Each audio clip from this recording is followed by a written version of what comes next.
Hello guys, welcome back to the channel and let me know in the chat box, am I clearly audible and clearly visible?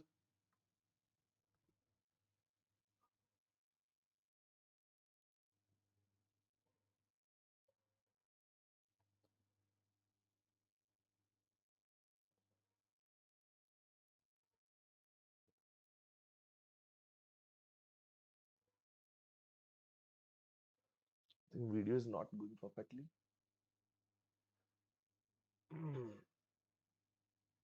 Let me know guys in the chat box.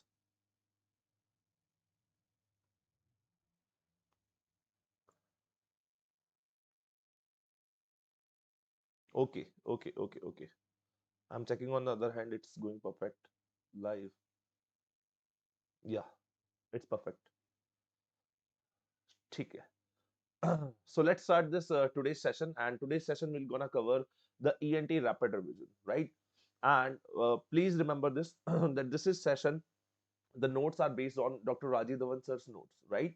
And I already concised all the notes and made by myself, and I'm trying to explain you all the ENT topics in very easy manner. Okay, so let's start the session. All are ready? Should we continue? Perfect. Okay, ठीक है. Uh, so starting this session, and I think now everyone is joined, and now I'm live also.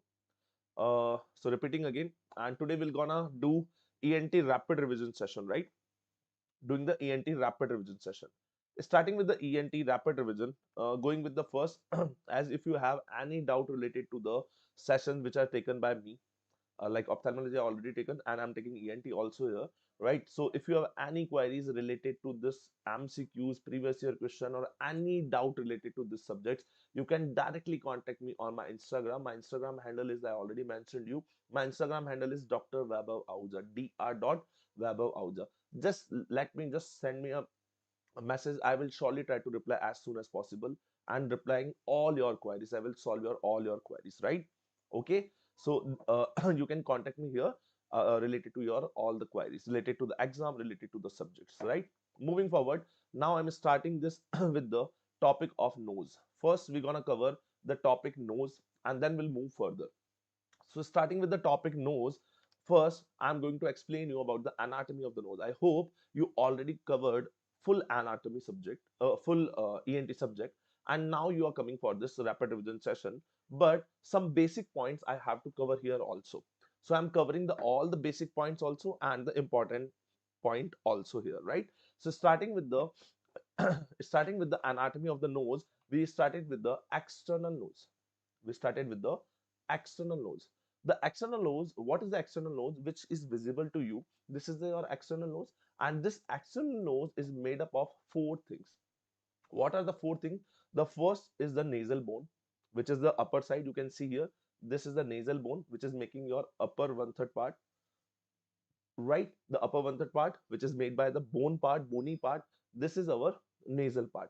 Okay, and further we have the upper lateral cartilage. So we have the upper lateral cartilage. You can see this one and this one is the upper lateral cartilage. So we have the second one, we have the upper lateral cartilage. So this side with the cartilage is started, you can touch and feel that the upper part is the bony part. You can touch here and you will feel that this is a hard and bony part. Just below the bony part, we have the cartilaginous part, and this cartilaginous part is very soft, right? So this is the first, we have the nasal bone, and then we have the two lateral cartilages. Below the lateral cartilage, we have the two lower lateral cartilages. So these are the two lower lateral cartilages. So these are the both side also the same, two lateral cartilages and two upper cartilages. So upper cartilage, upper lateral cartilage, two lower lateral cartilage, and also known as the alar cartilage. And last one is the lesser alar, which is the sesamoid cartilages, which are very small. You can see here the below one, which is making the opening of it, which is making the opening of it. You can see यहाँ पे जो हमारी opening है, this is the opening of the nose is made by our lesser alar. So this is about the anatomy of our external nose, right? Did you understand till here? Right? Give thumbs up in the chat box if you understand till here. We'll move forward. we'll move forward, right? So moving forward for the next, now I'm starting with the topics which is important related to your C about your nose, right? Which is having the chance to come in your exam. So starting with the first one, which is your CSF rhinorrhea. I hope you already know what the mean by the CSF. CSF is your cerebrospinal fluid, cerebrospinal fluid, and the cerebrospinal fluid is covering your filled in your brain, right, in a our cranium cavity. But rhinorrhea, it means if it is getting leaked out from the nose, this is known as the CSF rhinorrhea. And in the later part, we'll study about from the CSF otorrhea. What is mean by the otorrhea? If it is coming out, the CSF is coming leaking out from your ear, that is known as the CSF otorrhea, right? So rhinorrhea matlab it is leaking out from the nose, right? So the CSF is a condition, the CSF rhinorrhea is the condition where the fluid, the CSF fluid which is surrounded the brain, it's leaking into the from the noses and the sinuses, right? So अगर nose से release हो रहा है, please remember this will be the rhinorrhea, right? And what will be the cause? What will be the cause? Why this will be? It is not the normal thing. Normally तो ये होगा नहीं. So why? What is happening? This is not the normal. It is happening due to the head trauma, or maybe some surgery is going on. During the surgery, there is a trauma. That surgical trauma will be there, or even the birth defect also, right? So this is due to that only, and there is a leaking there will be the leaking of the CSF from the nose and causing the very watery and the runny nose. The patient is looking like that usko cold ho gaya, and it will be running nose, it will be the runny nose. If we are talking about the causes, the first important cause is the nasal surgery. If any nasal surgery is going on, if it is going to traumatize our cribriform plate, it is the cribriform plate, you know, the upper base of our nose, right? जब हम अंदर से बात करेंगे, जब मैं आप बताऊंगा the internal nose के बारे में हम बात करेंगे, then I will tell you that the roof is by the our cribriform plate, right? So if cribriform plate is getting fractured at that time, that is the leaking of CSF rhinorrhea. You can see the next is about the trauma. The trauma is leading to the skull base fracture, and this skull base fracture lead to the traumatic CSF leak. So there will be the traumatic CSF leak. Now, what is happening? The normal, if the CSF is leaking out, right, it will be the clear watery, and it is looking like a runny nose, runny nose. But please remember, if there will be the trauma will be there, due to the trauma, the skull base fracture will be there. So with the CSF, there will be the blood will be mixed, right? So blood will be mixed with the CSF. And now you will getting confused. Now you will getting confused. This is the epistaxis or the CSF rhinorrhea. Because what will happen in the epistaxis? There will be also the bleeding from the nose, right? But how you will be getting confirmed? What you have to take? You have to take a filter paper, and you have to take the some part of that blood which is leaking out from your nose and dry it. What you have to do, you have to dry it on the filter paper. And when you're seeing this as a, it's separating, like blood is separating, and it is giving you this sign. This is the halo sign, or the, you can say, the target sign, right? So this is the halo sign or the target sign. Please remember the double halo sign, target sign, this sign. If it is positive there, it means you have to verify, you verified that this is not the epistaxis. This is about our CSF rhinorrhea. This is about our CSF rhinorrhea. Very good, very good. Halo sign due to the trauma, right? And this sign are not seen in the every CSF rhinorrhea. Please understand. This is only seen in the traumatic one. Please remember, because due to the trauma only, the bleeding with the CSF rhinorrhea. If the normal rhinorrhea will be there will be the no will be the these things, right? Moving forward, that the most common site of the CSF rhinorrhea is our cribriform plate. This is the cribriform plate, and this is a part of your ethmoid bone. This is a part of our ethmoid bone, right? So this is about the cribriform plate, and this is a part of our ethmoid bone, right? Moving forward, about the confirmatory test. So we have to do the test. This is the CSF rhinorrhea, or maybe not the CSF rhinorrhea. So the confirming about it, the CSF is not sticky. Please understand, it's not sticky. CSF is totally clear water-like structure and not sticky. So we have to do the handkerchief test. What we'll do, we'll take it this we'll take it this CSF which is coming from the nose. We have to take on the handkerchief, and we have to wait for it. If it is getting sticky, if it is very sticky, it is not the CSF, right? So please remember, CSF is not sticky, right? It will be like clear water. The next, the patient cannot sniff back the CSF. So what you are asking, maybe the patient is having the normal cold, right? And it is having the runny nose, right? And he is giving you the identify that this is the CSF rhinorrhea or the normal cold. So how you can identify? So first you did the handkerchief test. The first you will did the handkerchief test. After the handkerchief test, now you can ask the patient, if the patient is having the normal cold, he can sniff back, right? He can sniff back. But if he's having the CSF rhinorrhea, he cannot. The patient cannot sniff back the CSF. The CSF will leak out it surely, right? So there will be the no sniff back of the CSF. The second thing. The third thing, we can do the biochemical analysis, like we can check the glucose and other thing related to the CSF. It will be the same only, right? And the now is the most important, which is having the importance of the MCQ related to you. You have to remember that this is about the confirmatory test. If you have to do the confirmatory test, you did the you check this is the not sticky, or the patient cannot sniff back it, you are getting the confirmation that the patient is having the CSF rhinorrhea. The patient is having the CSF rhinorrhea. So now if you have to do the confirmatory test, that will be the confirm that this is a CSF rhinorrhea or not. So you have to do the most confirmatory test, that is your beta 2 transferrin estimation, right? You have to do the beta 2 transferrin estimation. This is about the tests which you can do. Rather than, you can do the nasal endoscopy also. By the nasal endoscopy, you can get the site of leaking out the CSF, right, perfectly. Or you can do the fluorescent dye test. You can give the fluorescent dye, but this should be given in the lumbar puncture, right? You're given the in the lumbar puncture, so it means this fluorescent dye will be in the whole CSF. So it will give the green color to the CSF, and when you are seeing on the nasal endoscopy, we are seeing the nasal endoscopy, that green color, the green color CSF is leaking out from there. So it will be confirmatory for you that this is the CSF rhinorrhea. The next is the CT cystography. You can do the CT scan with the cystography, or the MRI, the T2 weighted images you can do for the seeing this fracture or the CSF rhinorrhea, right? And please remember, if they are asking about the best, please remember, if they're asking about the best biochemically test, so that will be the beta 2 transferrin. If they're asking you about the best radiological investigation, please remember, best radiological investigation is your HRCT of the skull base. You have the HRCT of the skull base. Please remember about it.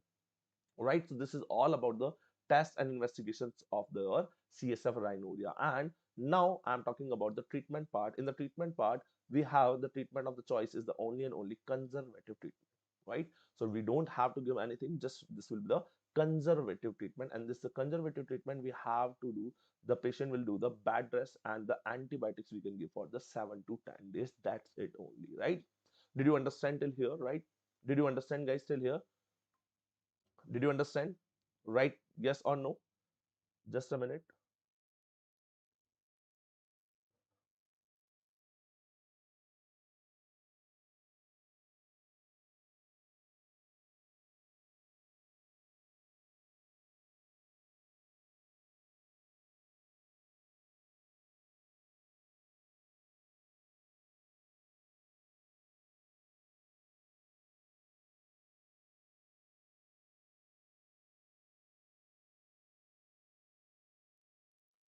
Did you understand, guys?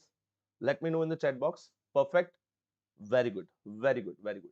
Should we move further? Right? Okay. Now I'm moving forward for the next thing that we have to study about the nose. That is our lateral wall of the nose. Right? So we studied the external nose. We're done with the external nose. And now we are studying about the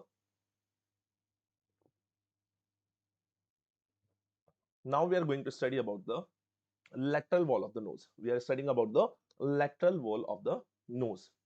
And now in this lateral wall of the nose, you can see here that when we are seeing in the lateral nose of the section, there is some bony projections are seen there, right? Some bony projections are seen there, and there we have the three projections, right? These three projections are known as your turbinates. Please remember that three projections are seen there. Those are known as the turbinates. And as they having the situation situated in this lateral wall, they name in culture by that only, that the first one is your inferior turbinate, then the middle one is the middle turbinate, and the last one, which is having the superiorly, that one is the superior turbinate, right? So the middle turbinate, inferior turbinate, middle turbinate, and the superior turbinate. You can see in this image that this one is our inferior turbinate, this one is the middle turbinate, and the upper one is our last one. The upper one is our superior turbinates, right? And you can see in this image also, this is the turbinates. Now with the turbinates, the important thing is here, with the turbinates there is a space below the turbinate that is known as the meatus, right? So the turbinate is the projection like structure. You can see this is the projection like structure. Below the average turbinate, below the average turbinate, we have a space, we have a space there, and that space is known as the guys meatus. That space is known as guys the meatus. So of course, if there are the three turbinates is there, so of course the below the three turbinates there will be the three spaces also will be available, and these three spaces will be known as the meatus. So if it is below the inferior turbinate, that should be known as the inferior meatus, and if it's below the middle turbinate, it will be known as the middle meatus, and if it is below the superior turbinate, that is known as the superior meatus, right? So we have the three bony projections, right? Three bony projection known as the inferior turbinate, middle turbinate, and the superior turbinate. And then we have the space below the turbinate, it's known as the meatus. So we have the three meatus, the superior meatus, middle meatus, and the inferior meatus also, right? And we have one special thing, which is our sphenoethmoidal recess, right? It is the area above the superior turbinates, right? So we have the superior turbinate, right? Above the superior turbinate, this area is known as the our sphenoethmoidal recess, right? And you can say this the about the area which is above our superior turbinates, right? So this is the image. I think you understand. These are the turbinates. You can see these are the turbinates, and these bony like structure turbinates and projections. And below this we have the below the every turbinate we have the meatus, right? Now moving forward, that every turbinate has the bone. Now the every turbinate, as I told you, this is the projection like structure, and this every turbinate has the bone, and this bone is called as the concha, right? This bone is known as the concha. Like we have the inferior turbinate, that is known as the inferior concha, the bone which is having in the inferior turbinate, that is known as the inferior concha. And please remember, this is the important thing, that this inferior concha is the independent bone. This inferior concha is the independent bone. It means it is having the independency bone, right? The independent bone that is not going to attach with any bone, or it is not the part of any bone. Understand? So this is the independent bone. You have to remember this question, right? The next thing, we have the middle turbinate. Then middle turbinate is having the middle concha, right? And we have the superior concha also.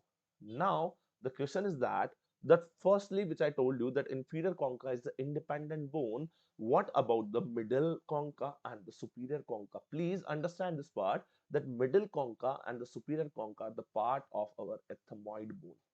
These are the part of the ethmoid bone. So our superior conchae, middle conchae are the part of the ethmoid bone, and our inferior conchae are the independent bone. They are the independent bone. Understand? And you can see in this image also, I can show you that these projections are the bony projections. These are the turbinates, and the bone is known as the concha. So you can see this is the inferior conchae, this is the middle conchae, and this is our superior conchae. So you can see this inferior one, this both, right? Right side and the left side, this both are the independent bone. Rather than you can see the superior and the middle conchae, both are the part of our ethmoid bone. The both are the part of our ethmoid bone. And the important thing, which is the corner, that corner is the posterior opening. Please remember, the corner is the posterior opening of our nasal cavity, right? So this nasal cavity going to attach to your pharynx, right? In the nasopharynx. So which opening, which is connecting our nasopharynx and our nasal cavity to the posterior side opening, that is known as the concha, that is known as the corner, right?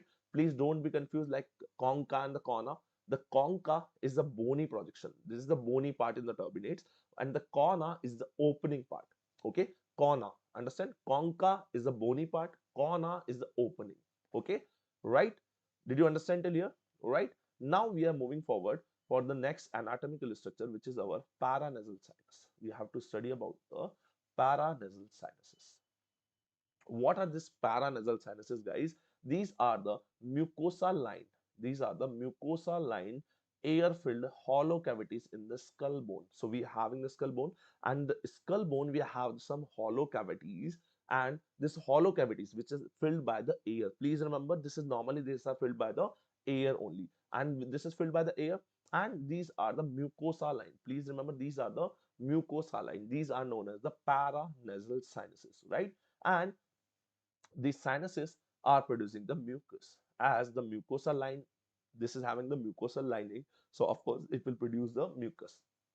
Understand? So this sinus is producing the mucus, and this mucus will be draining into the nose. This mucus which is produced by this paranasal sinuses, of course this will be draining into our nose, right? And there are the four pair of the sinuses we have. There are the four pair of the sinuses we have in the paranasal sinuses. What are the four? Starting with the first one. The first one we have the maxillary sinus. What we have? We have the first one is known as the maxillary sinus. This maxillary sinus is having the antrum of Higmore. This is also known as the antrum of Higmore. And please remember, this is the largest sinus. This is the largest sinus, right? Bigger one. सबसे बड़ा जो है sinus is, that is our maxillary sinus also. You can see in this image also this bigger one, right? On the maxillary side. This one is the maxillary sinus. This bigger one is the maxillary sinuses, right? So this is the maxillary sinus. And please remember, the location of it is just the below the orbit. This is the below the orbit. So you can see this is the below the orbit. This one is the maxillary sinus. This is the right side or the left side. On the left side also, this is the below the orbit, right? So these are the maxillary sinus. These are the our maxillary sinuses. If I'm talking about, as I already told you, this is the largest sinuses. So this is having the volume of 15 ml. How much? This is having the volume of 15 ml, right? So this is the paranasal sinuses. We talked about the paranasal sinus. We have the four pair of the sinuses are here, starting with the first one, which is our maxillary sinus. In the maxillary sinus, please remember, this is the largest sinus. This is the largest sinus, and with the largest sinus we have the location of it, it's just below the orbit. And if you're talking about the volume, this is having the 15 ml of the volume. The next sinus is, if I'm talking about the next sinus, this is our frontal sinus. This is about the frontal sinus. What is the location of it? This is just above the eyebrows. This is just above the eyebrows and the above the orbit. So you can see here, this is the your frontal sinus above the eyebrows and the orbit. You can see here in the diagram, these are the frontal sinuses. These are the frontal sinuses. And with the frontal sinuses, now we have the third one. The third one, we have the sphenoid sinus. We have the sphenoidal sinus, and you can see in this image also, in the lateral image, you can see this is the sphenoid sinuses, right? This is the sphenoid sinuses in the sphenoid bone, right? Posteriorly, right? And we have the important one, which is the ethmoid sinuses. Ethmoid sinus is also known as the ethmoid air cells, right? Because it is not a particular a big cavity. It is having the very small sinuses are there. You can see here this one between the both orbits, right? Between the both orbits, we have very small sinuses, and these sinuses are known as the ethmoid sinuses or the ethmoid air cells. Please remember about the ethmoid air cells. This is the very important. We have to talk about the ethmoid air cells, right? We have to talk about the ethmoid air cells. Ethmoid air cells are also divided further into the two groups. The first group is the anterior. First is the anterior ethmoidal cell. The second one, we have the posterior ethmoid cells. The first one is the anterior. The second one is the posterior ethmoid cells. If I'm talking about the anterior one, if I'm talking about the first with the anterior one is having the number of 2 to 8. There is a 2 to 8 number of the cells is the anterior ethmoidal cells, right? And it is consists the cells. It means this is how everybody is having this cells, right? The starting with the first one, please remember the first cell which you have to remember, the ethmoidal cell, is known as the bulla ethmoidalis. This is known as the bulla ethmoidalis. And the second one, which is the important, is known as the agar nasi, which is known as the agar nasi. So we have the bulla ethmoidalis, the ant. Please remember, we are talking about now this about the anterior one only, right? I'm talking about the anterior ethmoidal cells only. In the anterior ethmoidal cells, we have the bulla ethmoidalis and the agar nasi. We have the agar nasi cell. Okay, so if I'm talking about the bulla ethmoidalis, please remember this is the most constant and the largest anterior ethmoid cell. If the question is asking you in the MCQ that which one is the largest anterior ethmoid cell, you have to mark the bulla ethmoidalis. Please remember, right? So this is the most constant and the largest anterior ethmoid cell. But please remember the second question they can ask you, which is the anterior most anterior ethmoidal air cell. It means which is the most to the anterior part, the anterior ethmoidal cells. We are talking about the anterior ethmoidal cells only. So in the anterior ethmoidal cells also, which one is the mostly anterior one? That is your agar nasi. That is your agar nasi. So there is a two MCQs related to this. Please remember which one is the largest anterior cell. Which one is the largest anterior ethmoidal cell? That will be your bulla ethmoidalis. The second question, if they are asking out which is the anterior most to the anterior ethmoidal cell, that is your agar nasi. That is your agar nasi, right? Now I'm talking about the posterior ethmoidal cells. These posterior ethmoidal cells are the 1 to 8 numbers, right? And in some people, the ethmoidal cells are can grow in three unusual sites also. This posterior one, which is the posterior and ethmoidal cells, they can be grow into the any unusual space, like in the floor of the orbit, the orbital floor, or close to the optic nerve, and inside the middle turbinate also, So this is the important thing which you have to remember from the ethmoidal itself. You have to remember that bulla ethmoidalis is the largest anterior ethmoidal air cell.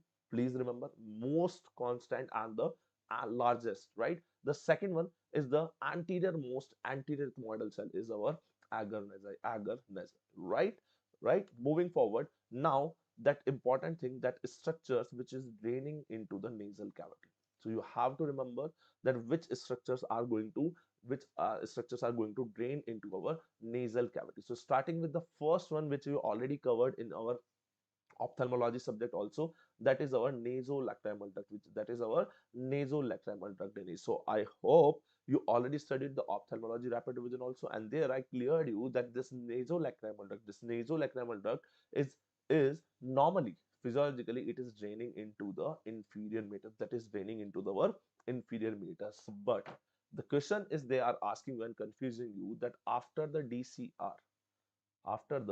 DCR, that will be going to change into the middle meatus. Please remember, that will be drained into the middle meatus, right? So please remember the question. They will not ask you about this. Then normally the nasolacrimal duct drains, of course, you already know, right? That is into the inferior meatus, but they are asking you, as I already told you in the ophthalmology session, that if there is a patient is having the dacrocystitis, right, congenital dacrocystitis or acute dacrocystitis, so we have to do the DCR, right? So in the DCR, please remember, in the DCR we have to do the we have the making the opening into the middle meatus. So please remember this, right? So this is about the nasolacrimal. The next thing, we have the maxillary sinus, we have the frontal sinus, and the anterior ethmoid cells. Please remember, I'm talking about the ethmoid air cells are also divided into the anterior part and the posterior part. So just I'm taking here the maxillary sinus, which is the largest sinus, right? And the frontal sinuses, and only the part of anterior ethmoid cell, the anterior ethmoid cell, which is your bulla ethmoidalis, right? And agar nasi. These all are going to drain into the middle meatus. Please remember, these all are going to drain into the middle meatus, right? So what is the drain into the, please, again I'm revising you, what is going to drain into the inferior meatus? Normally it will be the nasolacrimal duct, right? The next, what will be draining into the middle meatus? In the middle meatus, there will be the draining of maxillary sinus, first thing. The second, the frontal sinus, and the anterior ethmoidal cells, right? If the person is had done with the DCR, so please remember the nasolacrimal duct also, after the DCR it will be in the middle meatus only, right? The next thing I'm talking about, the next thing, that we have the next is the posterior ethmoidal cells. So we the anterior ethmoidal cells are draining into our middle meatus only. But what about the posterior? What about the posterior ethmoidal cells? The posterior ethmoidal cells are going to drain into your superior meatus, that are going to drain into our superior meatus. Write that into the superior meatus. And the important thing, this sphenoidal sinus, right? Just we left with the sphenoidal sinus. Please remember, this sphenoidal sinus will be going to drain into the sphenoethmoidal recess, which I already told you, which is just above the area above the superior meatus or above the superior turbinate, that is our sphenoethmoid recess. There will be the sphenoidal sinus drainage. So just remember, I'm revising you again all the things. Please remember that what is the draining into the inferior meatus? There will be the nasolacrimal duct, right? The next, what is the draining into our middle meatus? So in the middle meatus, we have the maxillary sinus, we have the frontal sinus, we have the anterior ethmoidal cells. But please remember, if the patient had done with the DCR surgery, right, dacryorhinocystotomy, there will be the this opening will be making into the middle meatus only. That will be opening into the middle meatus only, right? Next, we have what will be in the draining into the what will be going to drain into the superior meatus. In the superior meatus, we have the posterior ethmoidal cells. What we have? Posterior ethmoidal cells. And the last one, there will be the in the sphenoethmoidal recess, there will be the drainage of our sphenoid sinus, right? I hope you understand this. Please remember this is having the important, and they can ask you the MCQ related to this topic, right? Which sinuses will be going to drain in which area, right? So that is important for you. The next, we have a whole complex, right? There will be the bulla ethmoidalis, uncinate processes, and the ethmoidal infundibulum, and all the three sinuses opening. This all together, if I'm making this all together, this all together will be known as the osteometal complex. This will be known as the osteometal complex, OMC, right? So please remember about the osteometal. What is the having in the osteometal complex? This is the complex of the things. What are consisting in this? We have the bulla ethmoidalis in this, right? And the uncinate process, and the ethmoidal infundibulum, and the three sinus opening. There will be the three sinus opening will be there, right? Now I'm going to talk about the sinusitis. We studied about the normally about the paranasal sinuses, right? In the sinuses. Now I'm talking about the sinusitis. What do you mean understand by the sinusitis? There will be the inflammation. Sinus in the itis, it means the inflammation. It is the inflammation in the sinuses. So what will be here in this? As I already told you just now, there is the OMC complex, right? We talked about the OMC complex, the osteometal complex, and what is happening if there in this osteometal complex? In this osteometal complex, there is the blockage.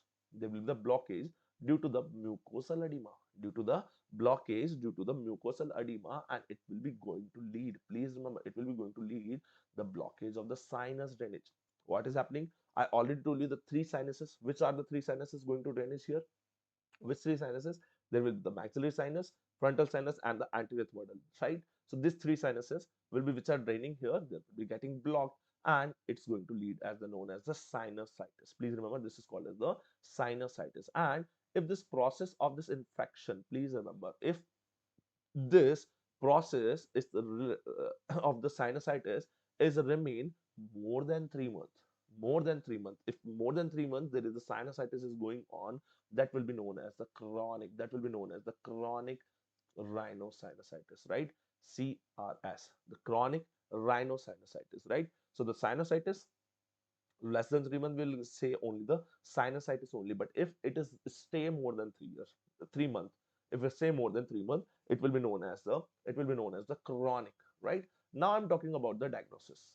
How will make the diagnosis of it? So please remember, the endoscopy, nasal endoscopy should be your first investigation, which you have to do, that will be your first investigation, which will be your nasal endoscopy, which will be your nasal endoscopy. And of course, what you're gonna see will be there. You have to see your OMC, what you have to say, osteomental complex. You have to see that there will be the mucosal edema will be there. So first, you will enter your endoscope with the inferior turbinate first, and then you will go with the along with the with the middle turbinate, right? You have to see this.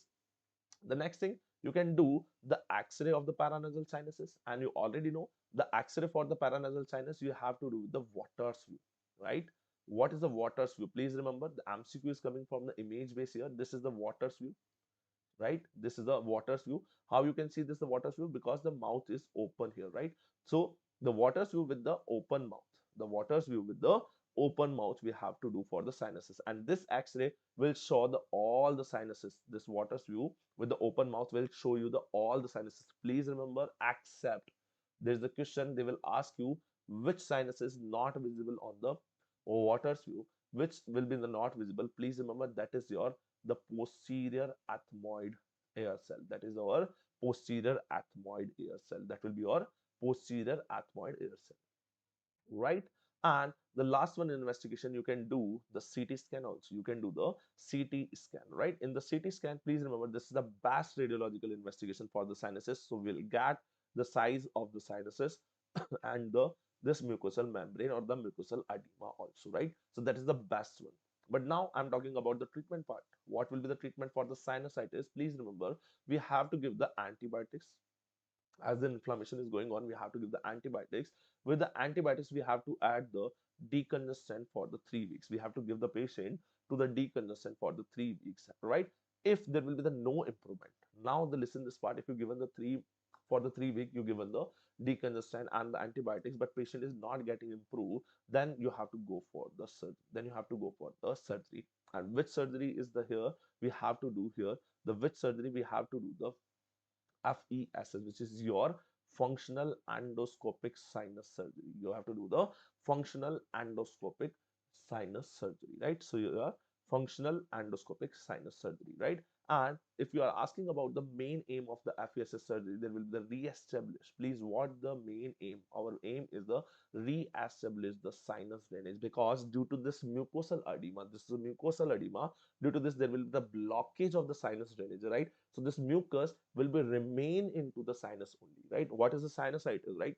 What is happening? That mucus, I already told you that sinuses are the mucus line, right? And they are producing the mucus that will be dropping into the, that will be getting drainage into the nasal cavity only. But now due to the sinusitis, because this osteomental complex is getting blocked with the mucosal edema, now what will be happen? There will be no drainage. The mucus which is producing in the sinuses, that will be remain into, that will be remain into the sinuses only, and that is your sinusitis. So what is our aim in the surgery? We have to do the with the functional endoscopic sinus surgery. The functional endoscopic sinus surgery, we are again re-establishing. What we are doing? We are doing the re-establishment of the our sinus drainages, right? So this is all about the sinusitis. This is all about our sinusitis. Now we are moving forward for the next is our mucormycosis.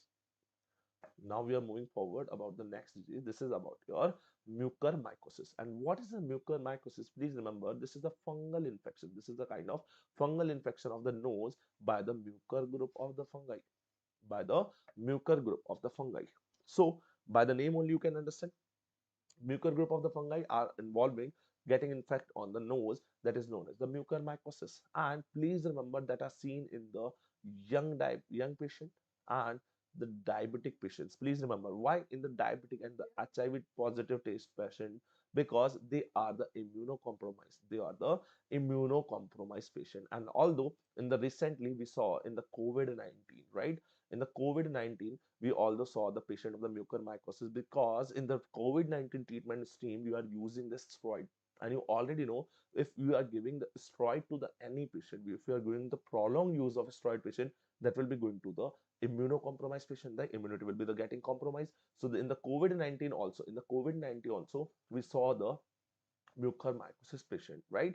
What will the clinical features? Please remember, what will be the clinical features of this mucormycosis? There will be the clinical features. We have the mucor, as you already know, this mucor is having the important thing, that is having the angio-invasive, that is the angio-invasive fungus, right? That is the angio-invasive fungus. So that's why it's entering into the orbit and the brain, right? So what is happening? With the nose, it is going to involve your orbit, and it can go to the brain also. And how it will go? Please remember, at is the angio invasive, so it will go through the arteries only, right? It go to the through the arteries. Angio invasive, it will enter into the arteries, right?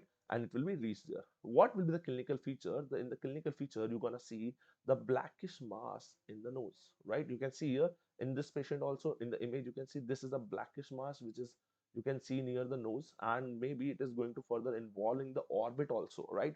Because it reached till there, till the orbit, right? So it will be going to involve the orbit also. So this is the blackish mass in the nose, and the next is the blackish discoloration around the eye, right?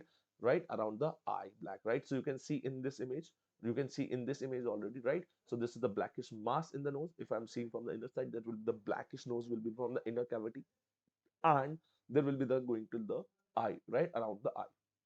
Last part and the important part, if we are talking about the treatment part, what is the important treatment part? Please remember the treatment is that there is the drug of choice is the liposomal amphotericin B. The liposomal amphotericin B. And now please remember, if in the MCQ they are asking about the given the case of any diabetic patient is having the prolonged use of this, and or the COVID-19 patient is having a black mass or on the near the nose and involving the orbit, or given any image, and they are asking about the drug of choice and in the options. Now listen this part, in the options they are given you about the liposomal amphotericin B, and the option B was the amphotericin B.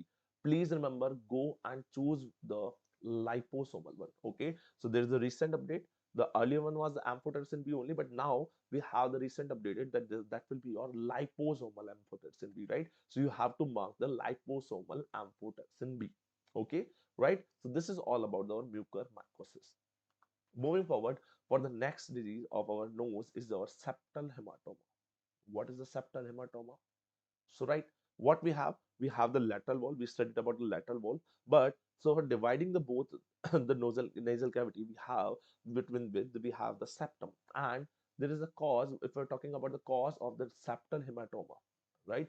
What will be the cause? Of course, that will be the trauma only, right? Due to the blunt trauma of the nose, it is causing the septal hematoma, and usually it are seen in the bilaterally, in the both nose it will be seen bilaterally. What will be the clinical features? What will be the clinical features of the septal hematoma? Just after the trauma, there will be the nasal swelling will be seen. There will be the first will be the nasal swelling will be seen, and after the nasal swelling, there will be the bilateral nasal blockage will be seen, right? There will be the bilateral nasal blockage will be seen, and you can see with this image, you can see with this image, this is the nasal cavity, and you can see this is the nasal, this is the hematoma on the septum. This is the both side, you can see there is the septal will be getting hematoma, right? So the bleeding will be there, right? So this is the septal hematoma, and due to this hematoma, this nose, first the nasal swelling will be seen there, but later part you will see this will be covering the most of the entry part of our nasal cavity. So this will be getting nasal blockage, bilaterally nasal blockage will be gonna seen there, right? If I'm talking about the treatment part, if we're talking about the treatment plus, please remember we have to do the aspiration of it. What we have to do, we have to aspiration of this hematoma as soon as possible, right? But if we not do the aspiration, this is the MCQ. What is the MCQ?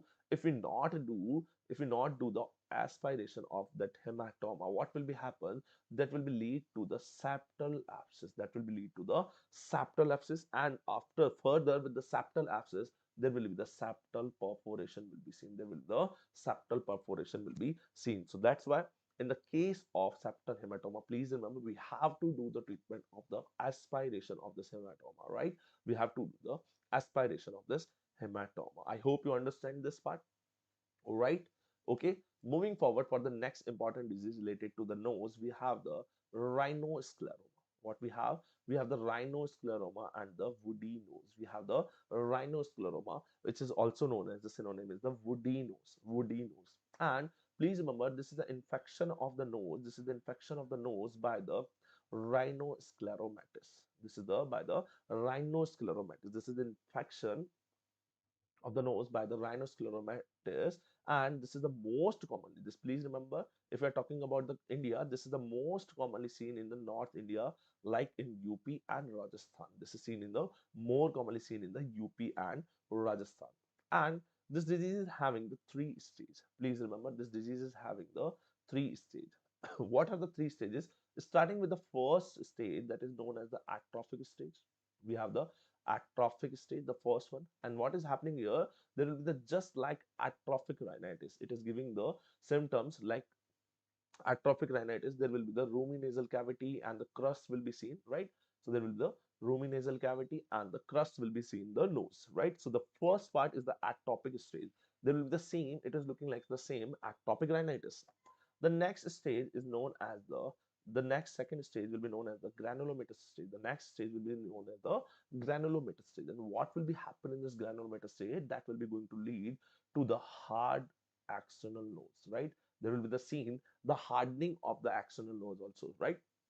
So when the hardening will be seen, it will be seen in the granulomous stage. Please remember, and it is known as the woody nose, as you already know, right? It is known as the woody nose. So please remember, if they asking you about the in which condition, in which stage there will be the seen the hardening of the external nose, you have to mark the granulomatous stage. You have to mark the granulomatous stage. And the third one, if I'm talking about the third one, the third stage of the fibrosis, there will be stages of the fibrosis. So you can see in this image, this is the rhinoscleroma image, and you can see this is the woody nose. This is the woody nose. If you are touching this nose, this will be the getting hard, right? It is a very hard nose, right? So this is about all about the rhinoscleroma. If you're talking about the diagnosis part, please remember, if you're talking about the diagnosis part, you have to do the biopsy.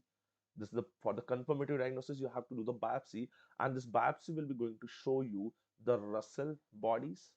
They will be seen the Russell body and the mucus cell, right? So you can see in this image, I already showed you, these are the mucus cell, right? This round one are the mucus cell, and this is about the rhinoscleroma, right?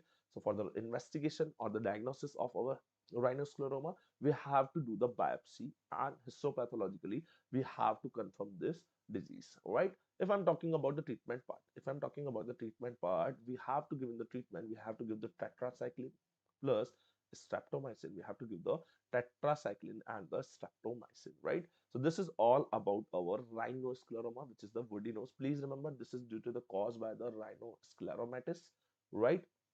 Remember about the stages, and please remember about this Russell body and the mucus cell with the image. Please remember with the image, right? This histopathological image. This is very important. Okay. Now moving forward for the next one, this is about the rhinosporidiosis. Rhinosporidiosis, right? So rhinoscleroma. The next is the rhinosporidiosis. If I'm talking about the rhinosporidiosis, this is an infection of nose which is caused by the Rhinosporidium sibri. This is caused by the Rhinosporidium sibri, right? And this Rhinosporidium sibri is a aquatic, right? It is aquatic. It means it will available in the village ponds and the water. It is a aquatic protozoa. It is a aquatic protozoa. So it will be available in the village ponds and the water. And what is happening? What is happening here? The person is bathing in the ponds. The person will be bathing in the ponds, and whatever the water will be touching the nose. The water will be touching the nose, right? Most commonly, and oral cavity, conjunctiva, and the genital mucosa also, right? And that water is having consisting of the Rhinosporidium sibri. That water is consisting of the Rhinosporidium sibri, right? It will be getting infected directly, right? It will be getting infected. And when we are seeing on the examination, what will be seen on the examination, there will be the it will be going to show the mulberry or strawberry like appearance. Please remember the mulberry or the strawberry like nasal mass with the presenting of the epistaxis. You can see now in this image. In this image, you can see this one, this mulberry strawberry like appearance which is coming out from this nose. It is the rhinosporidiosis. This is the rhinosporidiosis, right? Please remember about remember about this image, right? Because this is the important image. They can ask you the image based question also related to the rhinosporidiosis, right? This is about the rhinosporidiosis. If they are asking about the investigation part, so in investigation we can do the biopsy also, right? But it is a very epistaxis, so we are not doing the biopsies in this condition, right? We can do, but we will not prefer, right? If we're talking about the treatment part, is the treatment part is a very important. In the treatment part, we have to do the surgical management. In the surgery, we have to excise of the mass with the electrocautery of the base, right? We have to do the electrocautery of the base, like we have to burn the base, that will not grow the again, right? So we have to remove the excision of it, and with the electrocautery we'll burn the base, right? We'll burn the base, and the followed by, we have the followed by the dapsone, which is the drug of choice of it, which is the drug of the choice. And please remember, is this drug, this disease is more common in the South India. This is in the South. So please remember, rhinosclerosis in the North India, UP and Rajasthan, rhinosporidiosis in the South India, in the Tamil Nadu, Okay, so please remember about it, rhinosporidiosis. Moving forward for the next and important thing, which is about your blood supply of the nose, which is about the blood supply of the nose, right? So if you're talking about the blood supply of those, this will be very important to understand the part of our epistaxis, to understand the part of our epistaxis. So in the blood supply of the nose, we have important two system. We have the two important system. The first one, we have the 80% blood is coming from our external carotid artery. We have the two system here for the blood supply of the nose. The first one is our external carotid artery. This external carotid artery will be supplying the 80% of the blood to our nose. And please remember, it will be the up to the middle terminate, it will be going to supply. The next one, we have the secondly, we have the 20% supply for the nose from our internal carotid artery. So we have the external carotid that will be supplying 80%. The next, we have the 20%, which is from our internal carotid artery. And please remember, this internal carotid artery will be going to supply above the middle terminate. So up to the middle terminate, there will be the external carotid artery. Above the middle terminate, that will be supplied by your internal carotid artery. Please remember, from the external carotid artery, which is the main supply, 80% of the supply from the external carotid only. And this external carotid artery is having the two branches. It is having the two branches. What are the two important branches? Is the first one is the maxillary artery. The first one is our maxillary artery, and the second one, we have the facial artery. The first one, so the external carotid artery will be the getting the two branches, the maxillary artery and the facial artery, the maxillary artery and the facial artery. Now from the maxillary artery, there will be the two branches. Now from the maxillary artery, there is the two branches. What are the two branches? The first one, which is the sphenopalatine artery, and the second one is the greater palatine artery. So the sphenopalatine artery and the greater palatine artery. So sphenopalatine artery and the greater palatine artery. So what we have? We have from the maxillary artery two arteries. Please remember, sphenopalatine artery. The second one, we have the greater palatine artery. So you can see here, this one is the greater palatine artery, and this is the branch of sphenopalatine artery, right? So this posterior one, which is coming from the posterior side, is sphenopalatine artery. From the palate one, which is going upward, you can see here, this is the from the palate, it is going upward. This is our greater palatine artery. And from the facial artery, we have the one branch, which is our superior labile artery. We have the superior labile artery, right? Superior labial artery. And you can see here, this one, which is the here, this is the superior branch of the superior labile artery, the septal branch of our superior labile artery. So this is 80% supply from all this part that is giving by the two branches of our maxillary artery. What are the two branches from the maxillary artery? The sphenopalatine artery and the greater palatine artery. And then we have the branch of the facial artery, which is our superior labile artery, which is the superior labial artery. Then we have we have the internal carotid artery. That internal carotid artery is also giving us the two branch. So the internal carotid artery is also giving us the two branch. The first branch is known as the anterior ethmoidal artery, which is known as the anterior ethmoidal artery, and you can see here this is our anterior ethmoidal artery. This is the anterior ethmoidal artery. And the second one, we have the posterior ethmoidal artery. We have the posterior ethmoidal artery. So we have the anterior ethmoidal artery from the internal carotid artery and the posterior ethmoidal artery. And now please remember, when this all the branches are coming going to nose supply, there is an area which is known as the Kissel Black area or the Kissel Black plexus, right? Kissel Black area. This is the area of Epistaxis. Please remember, this is the area of the Epistaxis, because all the parties will be going to, all the arteries will be going to anastomosis, when making the anastomosis here. This is the Kissel Black plexus, right? So this is about the blood supply of the nose.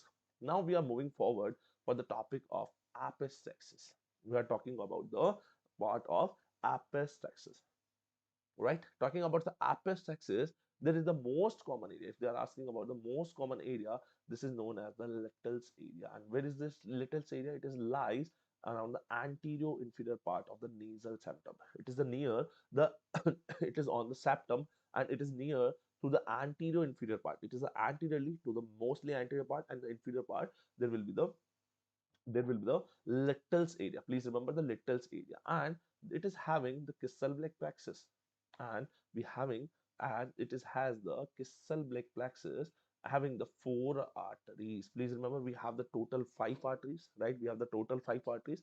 Out of this five, on the Kissel Black plexus, we have the four arteries. What are the have the four arteries? Please remember, we have the sphenopalatine artery, right? Greater palatine artery, right? Superior labial artery, right? Anterior ethmoidal artery, and the posterior ethmoidal artery. These are the all the five arteries. These are all the five arteries which are having the nose blood supply. But please remember, here's the question, that posterior ethmoidal is a not part of Kissel Black plexus. This is the MCQ. They can ask you which artery is the not the part of the Kissel Black plexus. So that posterior ethmoidal artery is the not the part of this, is the not the part of our, not the part of our Kissel Black plexus, right? So now you understand the most common area for the epistaxis is our little area, right?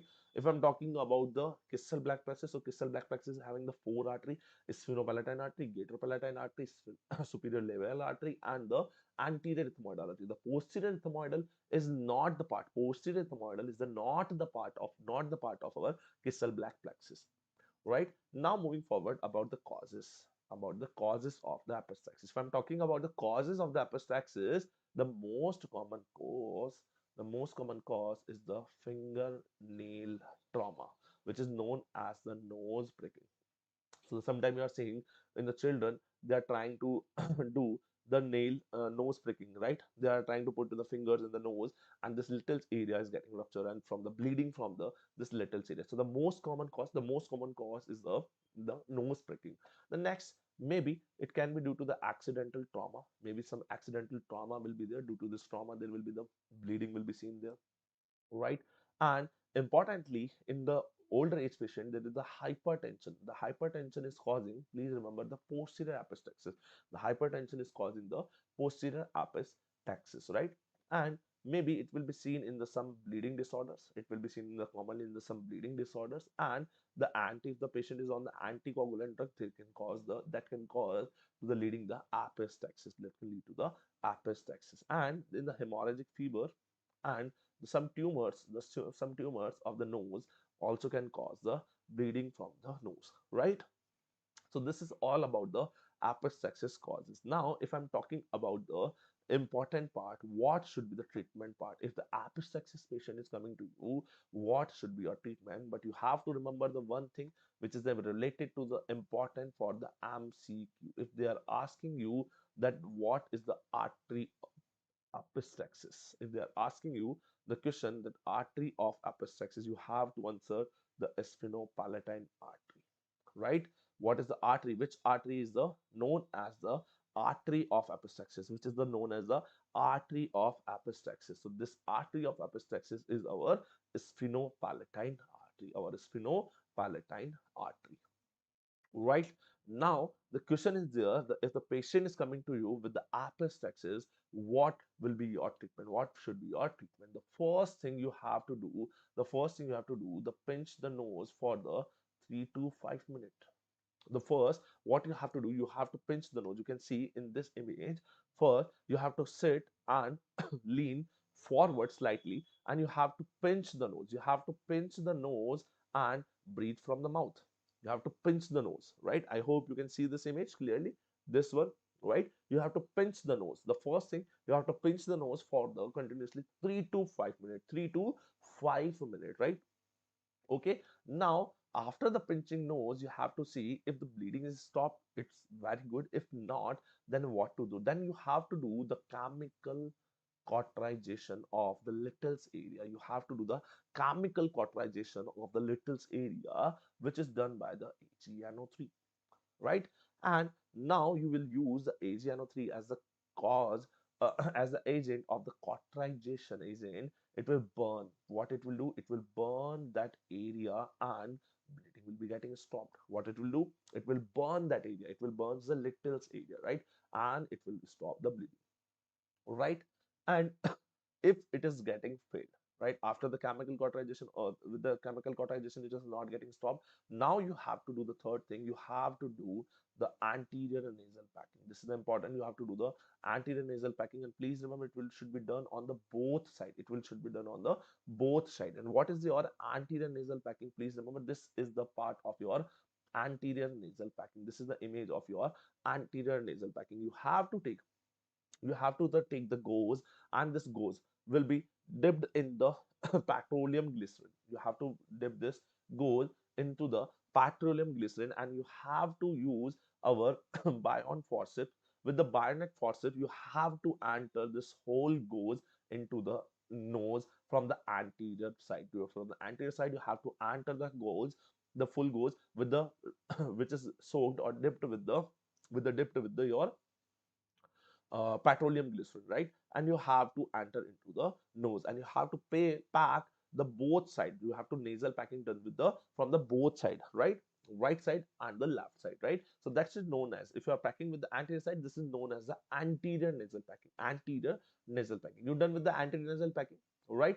If it is getting failed, now the after the anterior nasal packing also, there is the bleeding will be there. So now you have to do, right?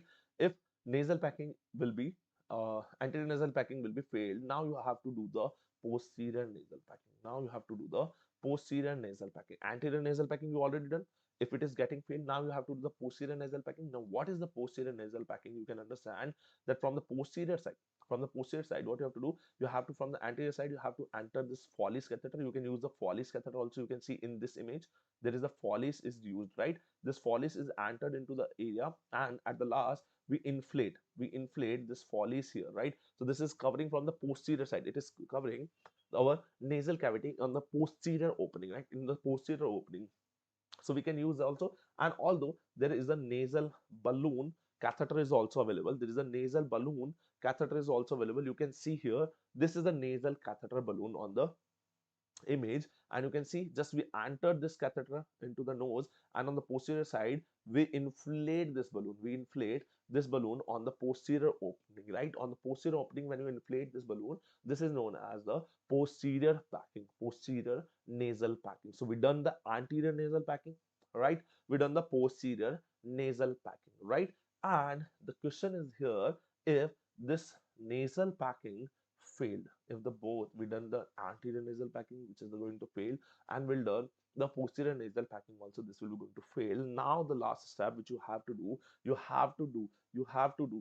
endoscopic ligation of you have to do the endoscopic ligation of the sphenopalatine artery.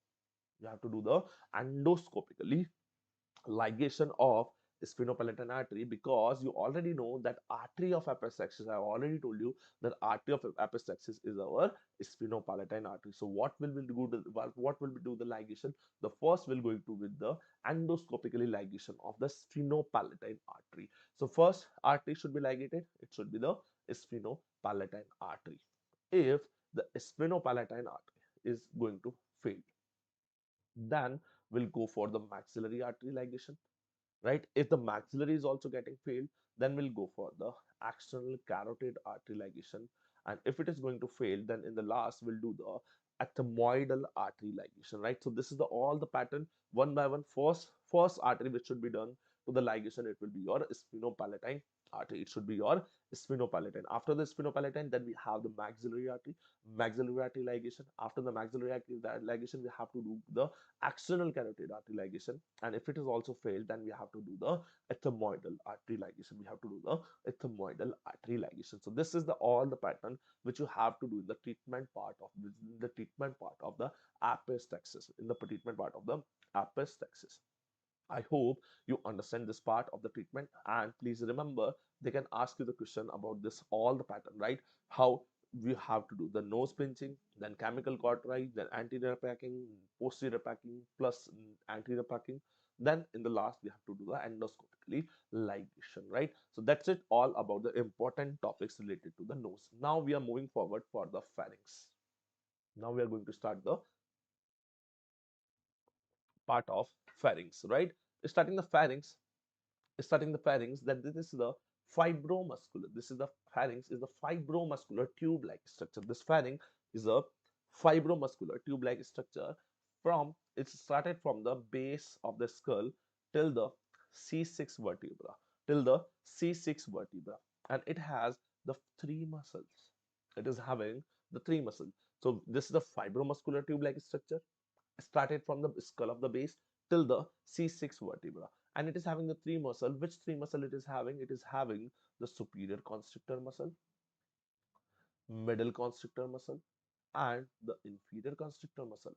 So the pharynx is having three muscles. What are the three muscles in the pharynx? We have the superior constrictor muscle, middle constrictor muscle, inferior constrictor muscles, right? Understand? And the inferior constrictor muscle, please understand, this inferior constrictor muscle is having some oblique fibers which are known as the thyropharynx, and some circular fibers, like oblique fibers are like that, right? Obliquely, which is going to attach obliquely, right? And we have some circular fibers also. The circular fiber is known as the cryopharynx. Cryopharynx. And the joining of this oblique fibers and the circular fibers, if they're joining together, the circular fiber and the oblique fiber, that will be going to make your inferior constrictor muscle. So what is the consist of the inferior constrictor muscle? If I'm asking you, what is the consist of the inferior constrictor muscle? That is having the thyropharynx and cricopharynx, the oblique fibers and the circular fibers, they join together. It's known as the inferior constrictor muscle. That is known as the inferior constrictor muscle. Now the important thing that between this thyropharynx and the cryopharynx, there are the triangular area. Which which has no muscle. Now, if there is a no muscle, that triangular area which is having the no muscle, this triangular area is known as your Killian descent, right? That triangular area, this is not having the fibers, that is not having the muscle fibers, and this triangular area is known as your Killian descent. Please mark the important MCQ. They can ask you that between this thyropharynx and the cryopharynx, there is an area which is the blank area that is not having the muscle. There will be the no muscle, that is known as the Killian descent, right? Killian descent. And now, as it is a weak area, there will be the formation. This is the site of formation. Of the Janker's diverticulum. That is the area of the Janker's diverticulum, which is your pharyngeal pouch. I hope you understand or you studied this Janker's diverticulum very well in surgery topic, right? In the surgery topic. So this is about the Janker's diverticulum. So what is the what is the weak area? The weak area is the Killian descent. And if they are asking you what is the area of the Janker's diverticulum, the Janker's diverticulum is started with the Killian descent, in the Killian descent area. And now, between the base of the skull and the superior constrictor muscle. Now, As I already told you, this pharynx will be going to start from this pharynx will be going to start from this your skull base, right? From the skull base, and then we have the superior constrictor muscle, middle constrictor muscle, and then inferior constrictor muscle. So the superior constrictor, the question is there, the superior constrictor and between the skull base, the area is there. This place is known as the sinus of the place is known as the sinus of Morgan. SOM, right? The sinus of Morgagni, right? The sinus of Morgagni. What is the sinus of Morgagni? There's a space between the space between the your base of skull and the your superior constrictor muscle. So this is known as your that is known as your sinus of Morgagni, right? And please remember what is the importance of this sinus of Morgagni. This sinus of Morgagni is having the important this station tube which we're going to talk about in the ear part, right? The station tube passes through this sinus of Morgagni, right? So the important thing, what is happening here in this sinus of Morgagni, there will be the station tube is passing from this sinus of Morgagni, right? So this area between the skull base and the superior constrictor, there will be the opening, there will be the passing the station tube, and that is known as the sinus of Morgagni, right? As you already know, from your anatomical knowledge, the pharynx is having the three part. The pharynx is divided into the three anatomical parts. So what are the pharynx part? The first is known as the nasopharynx. First is known as your nasopharynx. What, by the name only you can understand nasopharynx, it means just behind the nose, which area is covered by the pharynx, that is known as the nasopharynx. So behind the nose, you can see here, this is the nasal cavity, right? This is the nasal cavity, and this is covering from starting from the here, and it's covered till here. That is known as your nasopharynx. That is known as your nasopharynx. That is area is known as the nasopharynx. The second part we have the oropharynx. By the name you already understand, oro, it means the oral cavity. So behind the oral cavity, which area we have, you can see in this diagram, right? You can see in this diagram, this area is known as your oropharynx. This area is known as your oropharynx, right? And the last one, which is the uh, which is the inferior one, which is the laryngopharynx, right? So nasopharynx, oropharynx, and the laryngopharynx. Behind the larynx, you can see this is the larynx, right?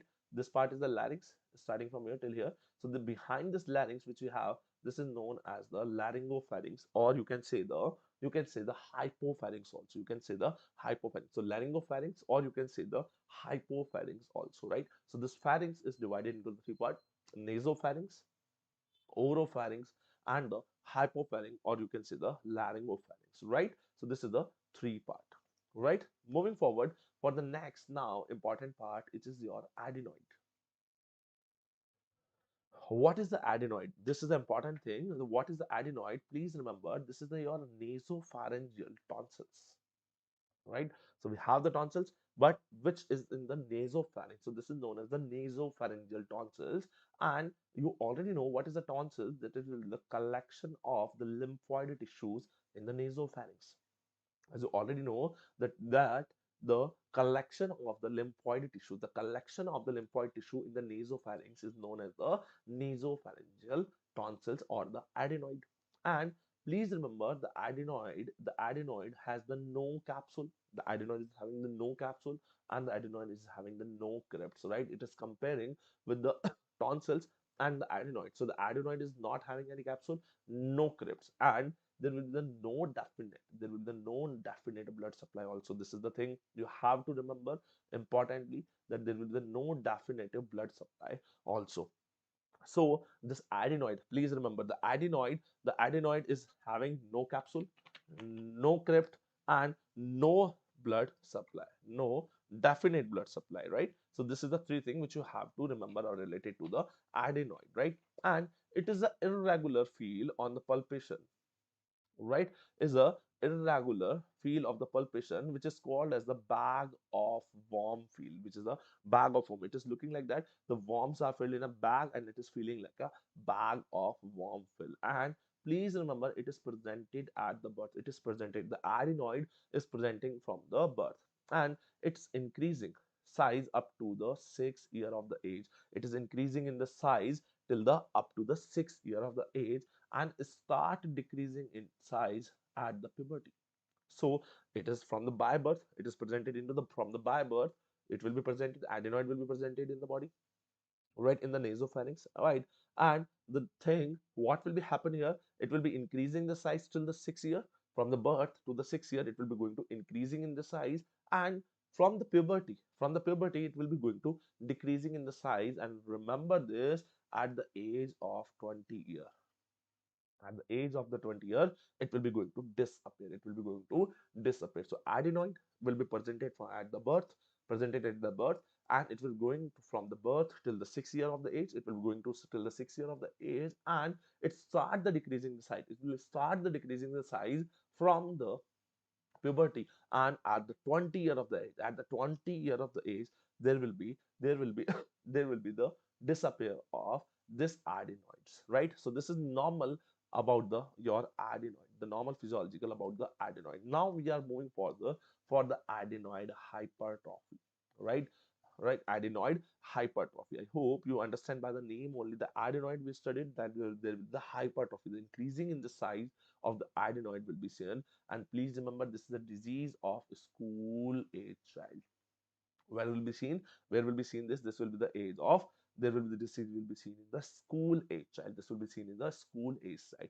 If I'm talking about the cause, if I'm talking about the cause, what will be the cause? As I already told you, this is the lymphatic tissue, this is the lymphatic collection tissue. So there will be recurrent infections will be seen, there will be the recurrent infections will be seen, which will lead to the more than the physiological enlargement of the adenoids. As we already talked, from the by birth it will be present till the 6 year of age, it will be enlarging, it will be getting enlarged, it will be getting enlarged, but it is normal physiologically.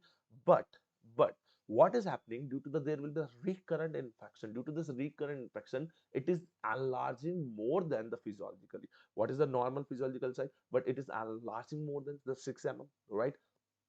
If it is enlarging more than the physiologically, that is known as your adenoid hypertrophy. If I'm talking about the clinical features, what will be the clinical feature?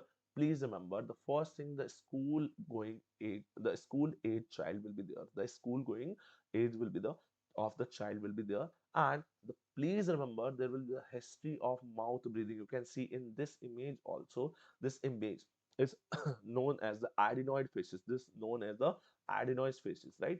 This is the adenoid faces. What is in the adenoid faces? Please check it here. The patient is open the mouth. What is the adenoid faces? Open mouth. You can see the patient is having the open mouth. The second is pinched nose. You can see the nose is pinched, right. The second thing in the adenoid faces, open mouth, pinched nose. And the third thing, we have the high palate. If you are seeing this in the patient, there's the palate will be the very high palate, there will be the palate will be high. And the last one, there will be the malocclusion of the teeth. What is the malocclusion of the teeth? Then the teeth are not touching. You can see these teeth are not touching together, these teeth are will be not the touching together. This is known as the adenoid facies. And as the adenoid will be hypertrophy will be there, please remember, adenoid and the hypertrophy will be there in the nasopharynx. So the patient cannot take the breathe or cannot breathe from the nose. So that's why there will be the history of the mouth breathing. There will be the history presented with the mouth breathing. So patient, the child is trying to breathe from the mouth only. There will be the history. And you will see the adenoid faces will be seen, right. This adenoid faces, the please remember all the four things, that open open mouth, pinched nose, high palate, and the malocclusion of the teeth will be seen. So this is the face of, this is the adenoid faces, this is the image of adenoid faces, you have to remember. Now if I'm talking about the treatment part, what should be the treatment of this adenoid hypertrophy? So please remember, that will be the surgical treatment, and this surgery should be known as the adenoidectomy, right. Adenoidectomy, right. So we have to cut and remove the adenoids,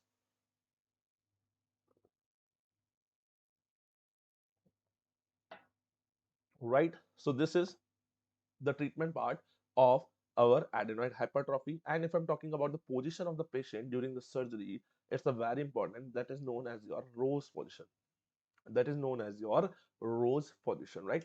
So this is all about our adenoid hypertrophy, right. Moving forward, for the next is about the angiofibroma, Moving forward for the next about the angiofibroma. What is the angiofibroma? It is an important benign tumor of the pharynx. Please remember, right? Angiofibroma, it is the most common benign tumor of our nasopharynx, right? And the site of the origin is the important thing. What is the site of the origin? The site of the origin is the sphenopalatine foramen.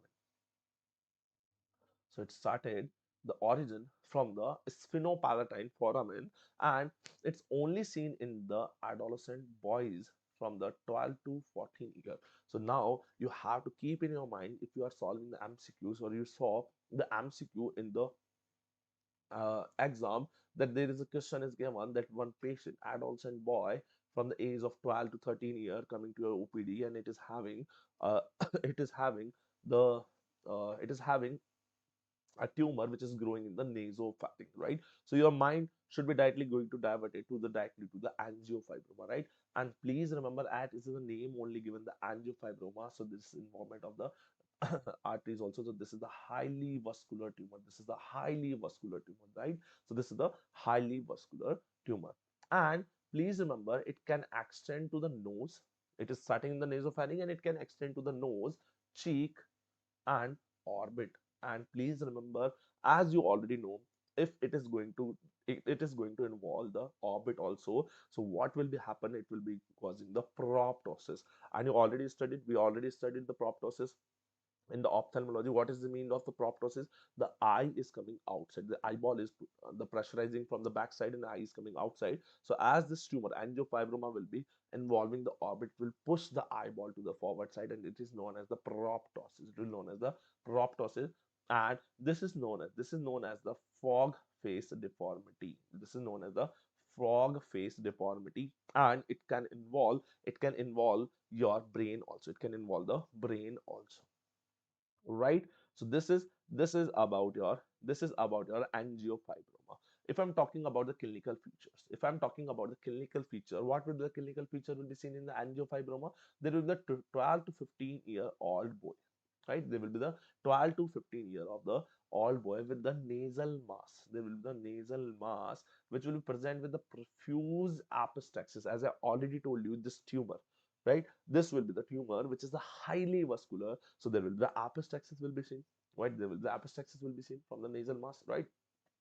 If I'm talking about the investigation, so please, the one thing you have to keep always in your mind, if it is highly vascular, there will be the biopsy will be contraindicated, right? Biopsy will be, if you take the biopsy, it's the highly vascular tumor, right? It is a highly vascular tumor, and if you try to take the biopsy, it will be getting rupture and the bleeding will be not getting controlled. The bleeding will be not getting controlled, right? In the control. So that's why in the investigation, you always you have to remember, if the any vascular tumor is there, the biopsy will be contraindicated. Always remember. So in the angiofibroma, the biopsy will be contraindicated. Will not do the biopsy. Will not do the biopsy. If I'm talking about the investigation, we can do the contrast enhanced CT scan, we can do the contrast enhanced CT scan, we can do the CECT, and that shows the Holler-Miller sign. That will show the Holler-Miller sign or the antral sign on the CT scan. Or the second thing, as it is the angiofibroma, we can do the angiography also. We can do the angiography also, right? Please remember the one thing, the biopsy will be contraindicated because it is a very vascular tumor. If we're talking about the treatment, in the treatment, please remember the surgery is the treatment of choice, right? The surgery will be the treatment of this angiofibroma, right? I hope you understand till here all the information which we've given, right? Moving forward for the next thing, which is your nasopharyngeal carcinoma. We are going with the nasopharyngeal carcinoma, right? This is the important thing because this will be the more commonly seen in the China. This is seen in the more commonly seen in the China, and it is known as the hidden cancer because it should be the occult primarily, right? Hidden cancer. If I'm talking about this etiology, the etiology is Epstein-Barr virus. The etiology of our nasopharyngeal carcinoma is the Epstein-Barr virus. And if I'm talking about the site of origin, the important thing, what are the site of origin? of the nasopharyngeal carcinoma, the nasal pharyngeal carcinoma origin from the fossa of Rosenmuller. Please remember these name of the origining of this tumor, right? This tumor, nasopharyngeal carcinoma, will start originating from the fossa of Rosenmuller, right? And it's just lie. Where is the fossa of Rosenmuller? It just lie above the station tube opening. So it is just above the station tube opening.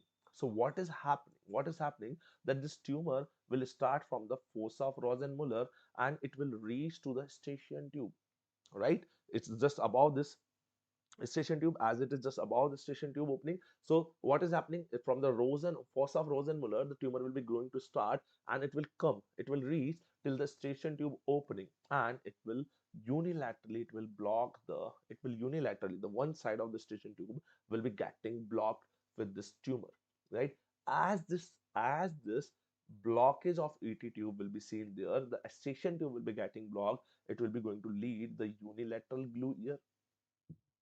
It will cause the glue ear, and as it will cause the unilaterally glue ear, there will be the unilateral conductive hearing loss will be seen. There will be the unilateral conductive hearing loss. I hope you understand this thing very well. As you earlier, I hope you studied the anatomy of ear, so you know the station tube is connecting your nasopharynx to the middle ear, right? The nasopharynx to the middle ear. So now what is happening in the nasopharynx? There is the fossa of Rosenmuller. There will be the growing, the nasopharyngeal carcinoma will try to start the growing there, and when it's reached, as the station tube is opening is here, right? This is the station tube opening and this is the fossa of Rosenmuller. So the tumor will be going to start and it will reach till the station tube opening. It will going to block your station tube unilaterally, and when the station tube will be getting blocked, there will be the all the secretion from the ear will be remain into the your middle ear cavity only, and it will causing the glue ear, right? The glue ear, you already know the glue ear will be causing your conductive hearing loss. So there will be the seen in the patient of nasopharyngeal carcinoma, you will going to see unilateral conductive hearing loss will be seen in this patient. Unilateral conductive hearing loss will be seen, right? And as we talked about it, it is the hidden cancer which is the occurred primarily. So the most common presentation of this will be the secondary neck nodes, right? Secondary neck nodes will be going to seen as the metastatic cervical lymphadenopathy will be seen. So how we'll get to know about this patient, because this patient is having the hidden cancer. So we'll get to know that there will be the neck node, the neck node, which is the lymph nodes are there, that will be metastatic cervical lymphadenopathy will be seen there, right? And nasopharyngeal carcinoma will be going to involve your cranial nerves also, right? So cranial nerves will be involvement, and that is known as your Totter's triad. Please remember, if your nasopharyngeal carcinoma involves your cranial nerve, right? Cranial nerve involvement will be seen there. So if it is getting involved, the cranial nerve, that there will be seen the Totter's triad. What will be in this Totter's triad? Triad means the three things should be there. What are the three things? The first thing will be seen in the Totter's triad. There will be the neuralgia pain in the tempoparietal area due to the fifth nerve involvement, right? So there will be the neuralgic pain will be seen on the tempoparietal, the temporal bone and the parietal bone, the tempoparietal area due to the fifth nerve of the involvement. The second thing will be seen there. There will be the palate. There will be the palatal. There will be the palatal palsy due to the 10th nerve involvement. There will be the patellar palsy will be there, seen there, right, due to the 10th nerve, right, due to the 10th nerve. And the last thing which we already told you, there will be the conductive hearing loss, which will be the unilaterally, as already told you. Why the conductive hearing loss will be there? Because there will be the blockage of the ET tube. The station tube is getting blocked from this tumor and unilaterally, and there will be causing of glue ear. Due to this glue ear, there will be the conductive hearing loss will be seen in this condition. If I'm talking about the treatment part, please remember, in the treatment part, we have to do the chemoradiation, or we can do the radiotherapy. Please remember, the chemoradiation will be better result of this nasopharyngeal carcinoma, in this nasopharyngeal carcinoma, right? Moving forward now, for the next is about for the bed of tonsil. We are moving forward for the next about for the bed of tonsil. What is the bed of tonsil? Please remember, it is made by the superior constrictor muscle. This is made by the superior constrictor muscle, right? And in the bed of tonsil, there's the lying, there will be the lies of the styloid process, which is the long and the sharp bone, you already know, right? The styloid process, and the glossopharyngeal nerve, which is your ninth cranial nerve, right? Which is your ninth cranial nerve. This long styloid process passing the ninth cranial nerve, and it will leading to the throat pain, right? It will leading to the throat pain, which is going to refer to the ear, right? So in the time of at the, you already know, when the patient is having the tonsil, the patient will complain you the ear pain also, and this is because of the long styloid process. This passing of the nine nerve, it will lead to the throat pain referred to the ear, and this referred pain to the ear is known as the Earl syndrome, or you can say the stalgia, right? So the problem, the pain of our tonsils or the throat pain, throat infections pain will be referred to the ear, Hana. Referred to the ear is known as the Eagle syndrome, right? Or you can say the stalgia, you can say the stalgia to it, right? This is about the bad of the tonsil. Now we're talking about the tonsils, as we talked about the adenoid, right? So this is same as the adenoid.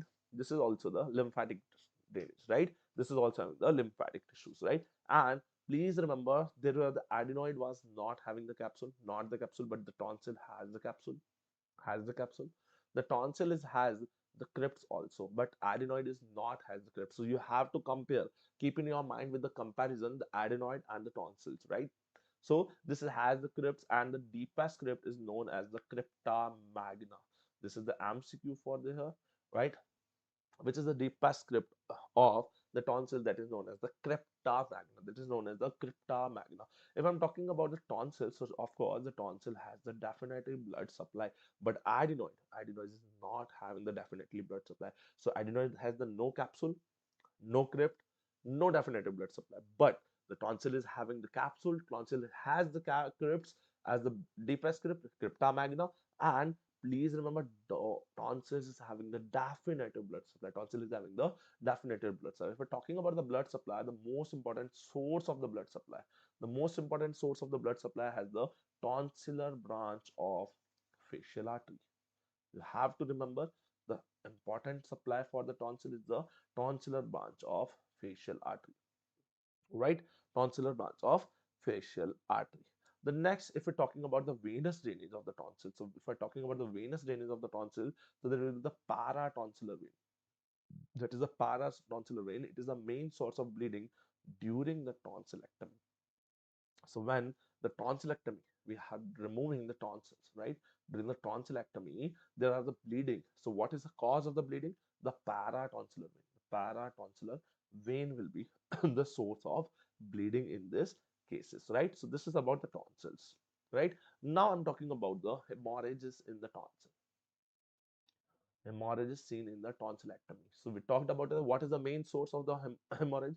There's the paratonsillar vein, right? But there is the three type of the hemorrhages are seen in the tonsil. What are the three type? The first one is the primary, which is the during the surgery, as the surgery is going on, tonsillectomy is going on.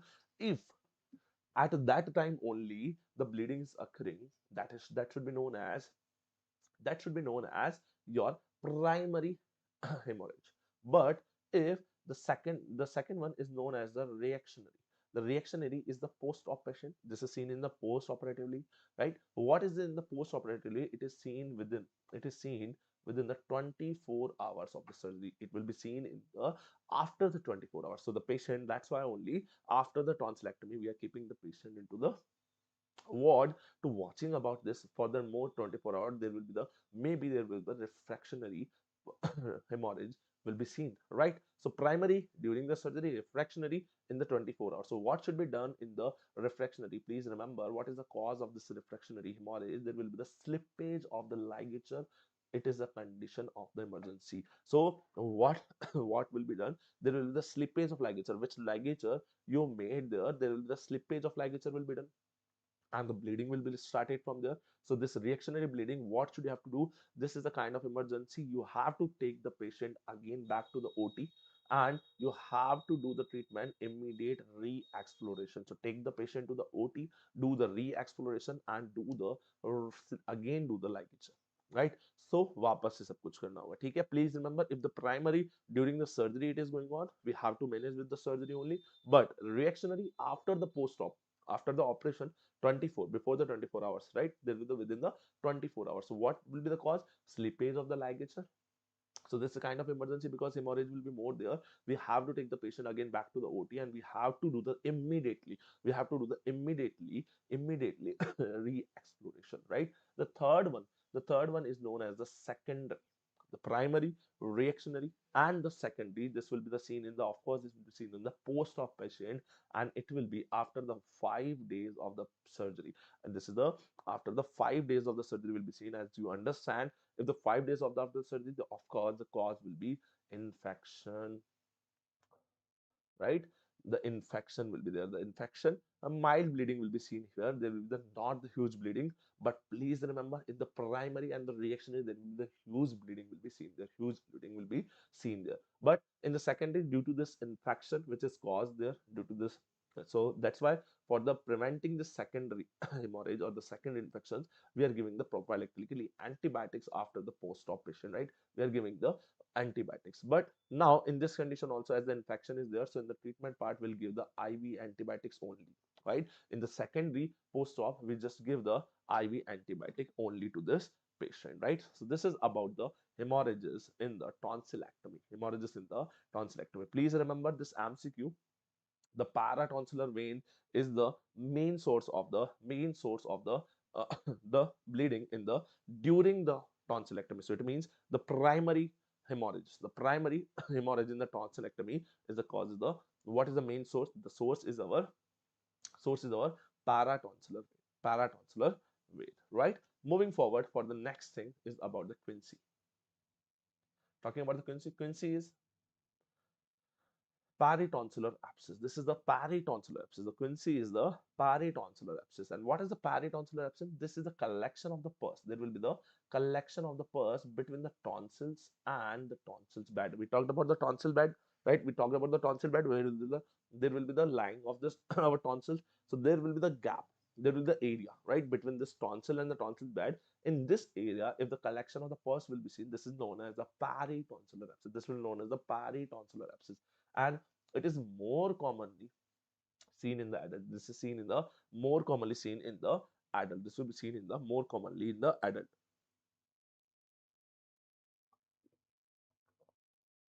Seen unilaterally, on the one side only it will be seen the unilaterally, right? Okay, this will be seen the unilaterally, right? Unilaterally. And please remember, this will be seen in the adult patient. As I already mentioned you, this will be seen in the adult patient. This will be seen in the adult patient. Okay, what we've seen on the examination, we are seeing that uvula and the tonsils are pushed to the other side. There's the uvula and this tonsils will be pushed to the other side because, as you already know, this abscess, this pus will be accumulated between the tonsil and the tonsillar bed. So this will be pushed the uvula and the tonsils to the other side. This will push to the uvula and the tonsils to the other side. So please remember, on the examination you will get this pushing off uvula and the tonsils on the other side. If I'm talking about the clinical features, please remember there will be the throat pain will be there because the abscess, the infection will be there, and this abscess will be collected in the between the space of the tonsil and the tonsil bed. So the throat pain will be seen. The throat pain will be seen there, right? And there will be the dysphagia will be seen. The dysphagia, it means the difficulty in the swallowing, as there will be the swelling will be seen. There will be the swelling will be seen. The collection of pus will be there. Pain, throat pain will be there. So the patient is having the problem in the dysphagia. The patient is having the difficulty in the swelling of the water, food, and right. The third thing will be seen, the trismus. The trismus, there will be a difficulty in mouth opening. The trismus is the difficulty in the mouth opening, right? So this mouth will be not open due to the spasm of the medial pterygoid muscle. There will be the medial pterygoid. Please mark as the MCQ, right? The trismus. Why the trismus will be seen here? Due to the spasm of the middle pterygoid muscle. So this, due to this middle pterygoid muscle, there will be the trismus will be seen. There will be the difficulty in the opening in the mouth, right? There will be the difficulty in the opening in the mouth. And there will be the hot potato voice, which is your plummy voice, right? So the patient will give the heavy voice, hot potato voice will be seen there. What do they mean by the hot potato? Like you are using the samosa, and what are the samosa? उसमें hot potato होता है. If you are eating the hot samosa and you are trying to speak, right? It is muffled voice, the pulmy voice, right? This is the known as the hot potato voice, right? Pummel voice, right? Moving for the treatment part, please remember what should be the treatment. What should the treatment? You have to do the per oral excision in the drainage, right? You have to give the cut from the oral cavity. You have to enter. You have to cut this. You have to cut this and let the pus will be out. That the let the pus will be out. So this is known as the per oral incision and the drainage. Give the cut and let the pus will be out. After the 6 week, do the tonsillectomy. You have to do the tonsillectomy, but you have to wait for the 6 week, because as the infection is going on, during the infection we are not doing any surgery. Please remember this, right? We are not doing any surgery, so we'll wait for it, right? And after this is known as the called as the interval tonsillectomy. So we'll wait for it, and after the 6 weeks we'll do the tonsillectomy, right? We'll do the tonsillectomy, right? And so some surgeons do the tonsillectomy at the time of the abscess drainage only. This is known as the abscess tonsillectomy. You can do the best one. If I'm talking about the best one, the interval tonsillectomy is the best, right? But some surgeons will do the tonsillectomy at the time of the incision, this abscess drainage, when we are doing the per oral incision and the drainage. At the time we are just removing this tonsils. This is known as the abscess tonsillectomy. This is known as the abscess tonsillectomy. So this is all about our pharynx. This is all about our pharynx. I hope you all are watching this video and you studied very well till now. The nose we completed and pharynx we completed. If you understand till here everything, please give thumbs up in the chat box, so I will get the feedback that you are guys are understanding all the things. Then we'll move further for the larynx and the ear. We're left with the larynx and the ear. I hope this is very interesting session for you, and you are getting revising your all the content for your upcoming FMG exam, right? Right? Right? Give the thumbs up in the chat box if you understand this all the topics which you already covered here. Now I'm moving forward for the larynx. Starting the larynx, starting the larynx.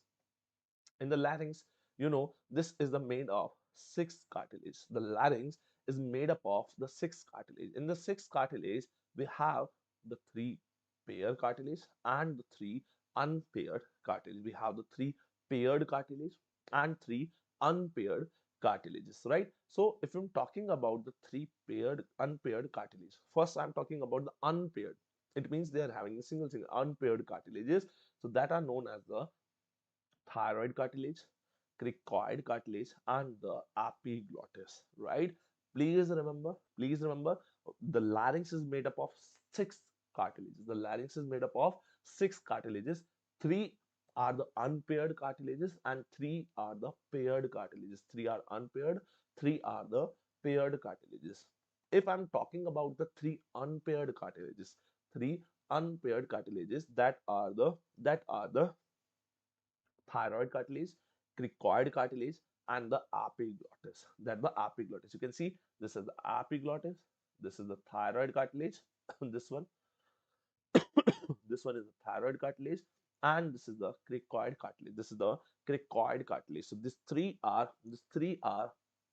our unpaired cartilages. And please remember, the thyroid and the cricoid are the palpable from the outside. So this thyroid cartilage and the cricoid cartilage are the palpable from the outer side, right?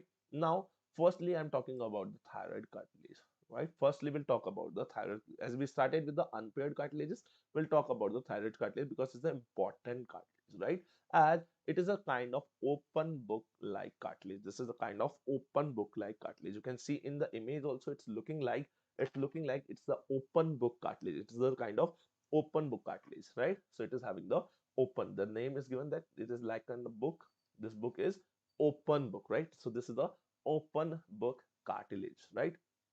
And it is having the two lamellae. It is having the two lamella. The important thing which you have to remember, that angle between the two lamella. The angle between these two lamella is known of the thyroid cartilage is called the thyroid angle. So between these two lamellae, this angle, the opening angle is important. This is known as the thyroid angle. And please remember the thing you have to remember, that in males, this is the 90-degree, which is the more sharp. And if I'm talking about the female, it is the 120-degree, which is the very flat, right? So you can understand, if the 90-degree will be there, it will be getting more sharp. You can understand this is the 90-degree, it means that, and this will be getting more sharper and or the more sharper thyroid angle. But if I'm talking about the female, it is having 120 degrees. 120 degrees, it is very flat. It is looking flat. And please remember, the prominence of the thyroid cartilage, the prominence of the thyroid cartilage in the males is known as your Adam's apple, right? So this thyroid cartilage in the males, you can see, you can palpate here, this is known as the Adam's apple. This is known as your Adam's apple, right, guys? So this is about your thyroid cartilage. This is all about your thyroid cartilage. Now we are starting with the disease part of the larynx, starting with the laryngosy. The first disease is about the laryngosy, right? This is a disease. There will be the abnormally dilation of the sacules will be seen. There will be the abnormally dilation of the sacules will be seen, and it is seen in the people who play wind-based instrument. Wind-based instrument like trump blowers, like they are playing the wind-based instrument, right? So then the trump blowers. So this laryngosele is the abnormally dilation of the saccule. So saccule will be getting dilated, right? And this is most commonly seen in the play with the which who play the wind-based instruments, right? And laryngosele appears thyroid membrane to appear as the air filled in the neck swelling. This is the laryngosele is the appears our thyroid cartilage membrane, this thyroid membrane, and it is appear as a neck filled neck swelling, right? There will be the air filled neck swelling. On the pressing, please remember, on the pressing, there's the air leak sound produced. This air leak sound up. You can see this is the laryngosele. You can see this is the swelling will be on the neck area, and this is the air filled swelling. Please remember, this is the air filled neck swelling, right?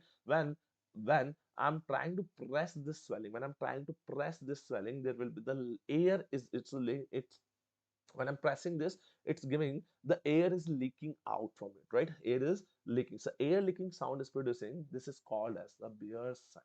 This is known as the beer sign. So in the laryngosele, when you are pressing this laryngosele from the outer side, there will be the air leaking outside. The air leaking sound is coming, है ना? ऐसा लगेगा air is leaking out, है ना? Air is leaking out from this cavity. This is known as your Beer's sign. This is known as your Beer's sign. If I'm talking about the investigation, for the investigation, you have to do the X-ray of the neck with Valsalva. What is the Valsalva? You have to pinch the nose and you have to push the air, right? You have to try to expirate air, right? You can see you have to push the air, you pinch the nose and close the mouth also, and you have to pressurize the air. So when you're pressurizing the air, this saccule which is dilated, the saccule is getting dilated, it will filled with the air, and on X-ray it will be clearly visible, right? On the X-ray it will be clearly visible. So we have to do the X-ray of the neck area with Valsalva, right? So as we understand, the neck swelling will be seen, and we did the investigation, the X-ray will be done with the Valsalva, and we get this we get this laryngosele. What will be the treatment? Please remember the surgical excision. The surgical excision should be the treatment for the laryngosele. The surgical excision will be the treatment for the laryngosele, right? Did you understand till here? Right? Very good. Now we are moving forward for the next thing about the vocal nodules. We are talking about the vocal nodules. What will be the vocal nodule? These vocal nodules are also called or also known as the singer's nodule, also known as the schemer's nodule, right? Schemer's nodule and teacher's nodule, who are using the high pitch of voice, or you can understand the vocal abuse will be seen there. This will be seen in this kind of as the singers are using to the singing, for they are using the high pitch voice, the scammers which who are doing the shouting they are using the high pitch voice, then the teachers also, right? So these are will be known as the vocal nodule. So please know the synonym, because the examiner can confuse you with this nodule's name. Maybe he can mention in your question, maybe they mention the singer's nodule, scammer's nodule, or the teacher's nodule, right? So these kind of the vocal nodules only, right? If you're talking about the causes, I already told you the vocal abuse or the high pitch voice uses, right? High pitch voice uses is known as a vocal abuse, right? And it will be the bilateral. Please remember that will be seen the bilateral. This is the important thing which you have to remember, that singer's nodule or the vocal nodule will be seen the bilateral. If I'm talking about the site is a very important which you have to remember. This is the junction of anterior one third and the posterior two third. You can see in this image also, these are the vocal nodules. You can see bilaterally, right? And this is having the junction. What is the site where they are the growing? They are growing on the site of the junction anterior one third and the posterior two third of the vocal cord. What will be the clinical features? What will the clinical feature will be seen? There will be the hoarse voice will be seen. The hoarse voice will be seen. The voice will be very hard. Hoarse voice will be seen. The hoarse voice will be seen from the patient. There will be the no other issues. But what will be the now the treatment part? In the treatment part, you have to do the voice rest, or we can do the speech therapy, right? This is also known as the speech therapy. So in the treatment, we will give the rest to the patient. You don't have to scream loudly, stop the singing or the teaching for the some days. There is the voice rest will be needed there, and this voice rest and the speech therapy will be done in the vocal nodule, in the treatment of vocal nodule, right? Understand? Now, the same as the nodule, we talked about the nodule, we are getting confused with the vocal polyp. Please remember, the both are the different, right? Vocal nodules are the different, vocal polyps are the different. If I'm talking about the causes, this is also vocal abuse, and please remember this will be seen the unilaterally, the vocal polyp. If I'm talking about the nodule, I already told you the nodule will be the bilaterally, nodule will be the bilaterally will be seen right? And if I'm talking about this vocal polyp, this will be seen in the unilaterally. If I'm talking about the site is also the junction of anterior one third and the posterior two third of the vocal cord, at the anterior one third and the posterior two third of the vocal cord. If I'm talking about the clinical feature, the same, the hoarse voice will be seen here, and just the treatment will be changed. In the vocal polyp, in the vocal nodule, there was a voice rest, but here in this kind we have to do the surgery. And please remember the name of the surgery for the vocal polyp: microlaryngeal surgery, MLS. Microlaryngeal surgery we have to do in this case. In this case, we have to do the microlaryngeal surgeries will be done. And you can see by the image also, this is the unilateral vocal polyp. This is a unilateral vocal polyp is there, right? The next thing which you have to talk about it, which is your juvenile papilloma of larynx. We have to talk about the juvenile papilloma of the larynx. By the name only you can understand juvenility means the young age. Papilloma of the larynx, we'll talk about it. And this is a disease, by the name only you can understand, this is a disease of young children, which is having the age of 4 to 6 years, which is having the age of 4 to 6 years. And remember the important thing, this is caused by the HPV, so papilloma virus 6 and the 11, human papilloma virus and the 6 and 11. On the examination, there will be the viral warts. There will be viral warts in the larynx will be seen. In the larynx will be seen, and they can spread up to the trachea and the bronchi. They start in the larynx, right? They're going to start. This warts will be going to start in the level of the larynx, but they can spread to the trachea or the bronchi. If I'm talking about the clinical features, on the examination will found the wart. Please remember the viral warts will be seen.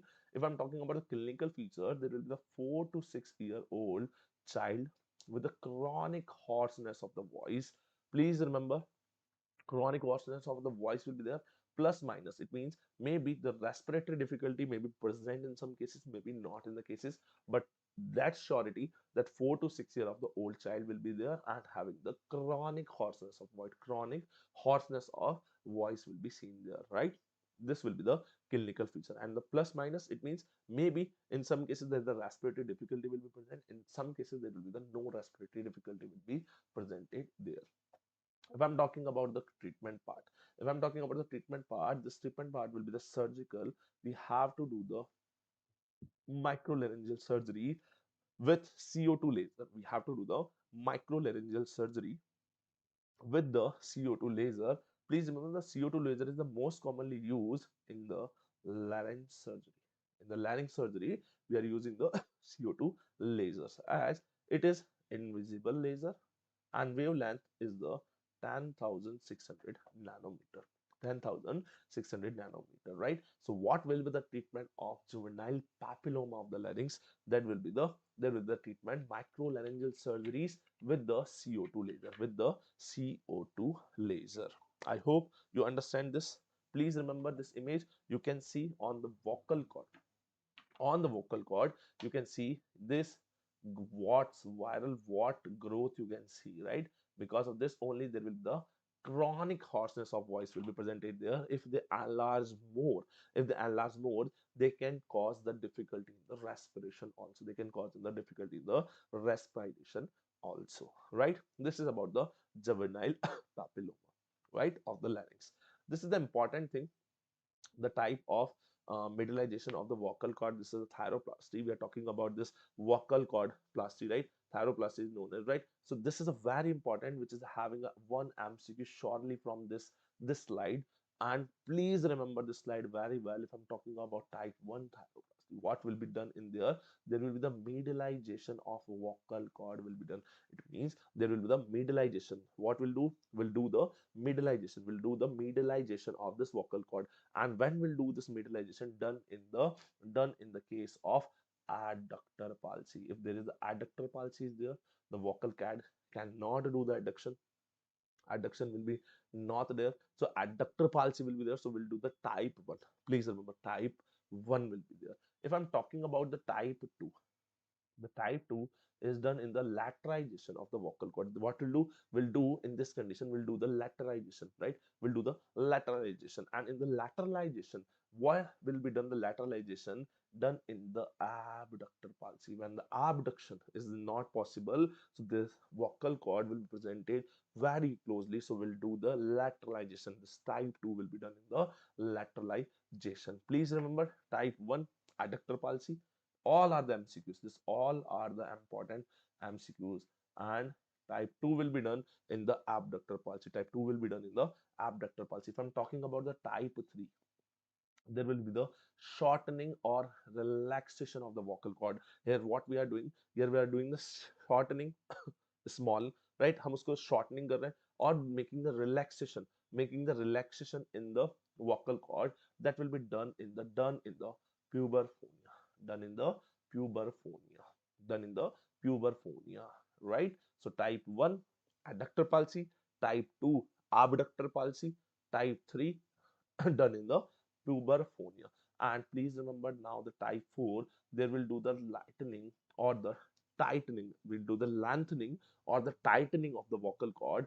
Please remember that should be done, that will be done in the androphonia, that will be done in the androphonia, right? So please remember this slide. This slide is very important, and one question from this slide surely come into your exam related to this. So please remember type 1, which is the medialization of the vocal cord, will done in the adductor palsy. Please remember adductor, ADD, adductor palsy. Type 2 is the lateralization of the vocal cord. Lateralization of the vocal cord will be done in the abductor palsy, ABD, right? Abductor palsy. Type 3, there will be the shortening on the relaxing of the vocal cord done in the puberphonia. And the type 4, this will be the there will be the lengthening or the tightening of the done in the there will be the lengthening or tightening of the vocal cord done in the androphonia, right?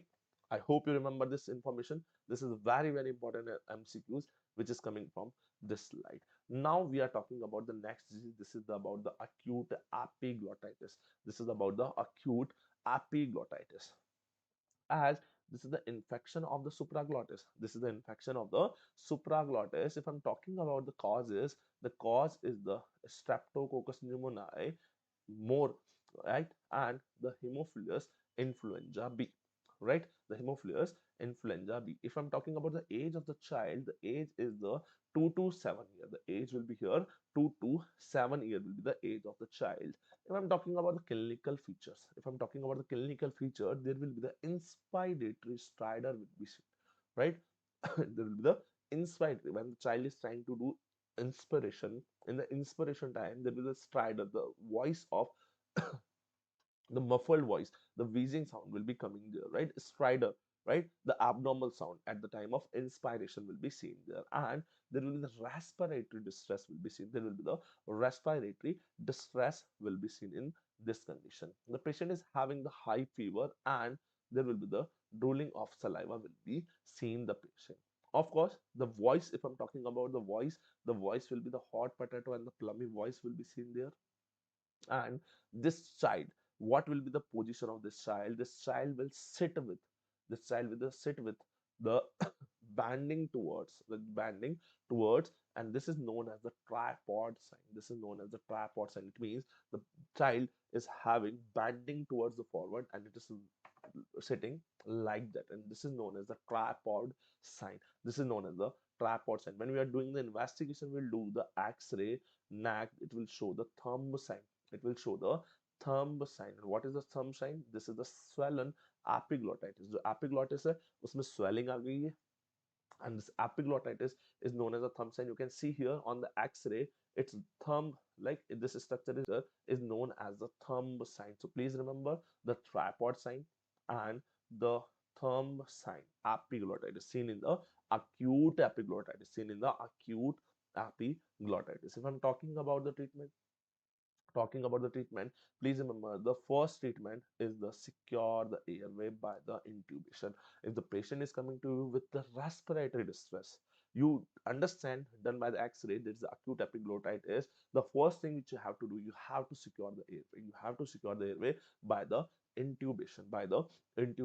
After this, now the airway is secure, there's the no kind of the emergency. Now you can give the patient, you will give the antibiotics and the steroid. So please remember, it is a kind of emergency when the child is having the respiratory distress,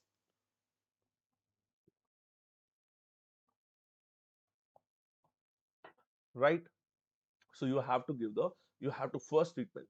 Firstly, you have to secure the firstly the respiratory airway, right? You have respiratory distress, so you maintain the airway. How you maintain the secure the airway? You will do the intubation, and then you will, as the epiglottitis will be there, inflammation is there, you can give the antibiotics and the steroids. Right. The next thing we are talking about, the next disease, this is the acute laryngeo laryngeotracheal bronchitis, right? ALTB, acute laryngeotracheal bronchitis, also known as the croup,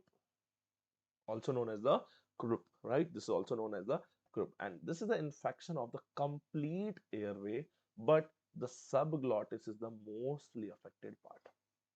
So it means it is the complete infection of the complete airway, right? This is the infection of the complete airway, but please remember the subglottis is the having the most affected part, right? And if I'm talking about the causes of it, so please remember the para-influenza virus is the cause of it. And if I'm talking about the age presentation of the child, so child will be the age of 3 months to 3 years. There is a 3 months to 3 year, right?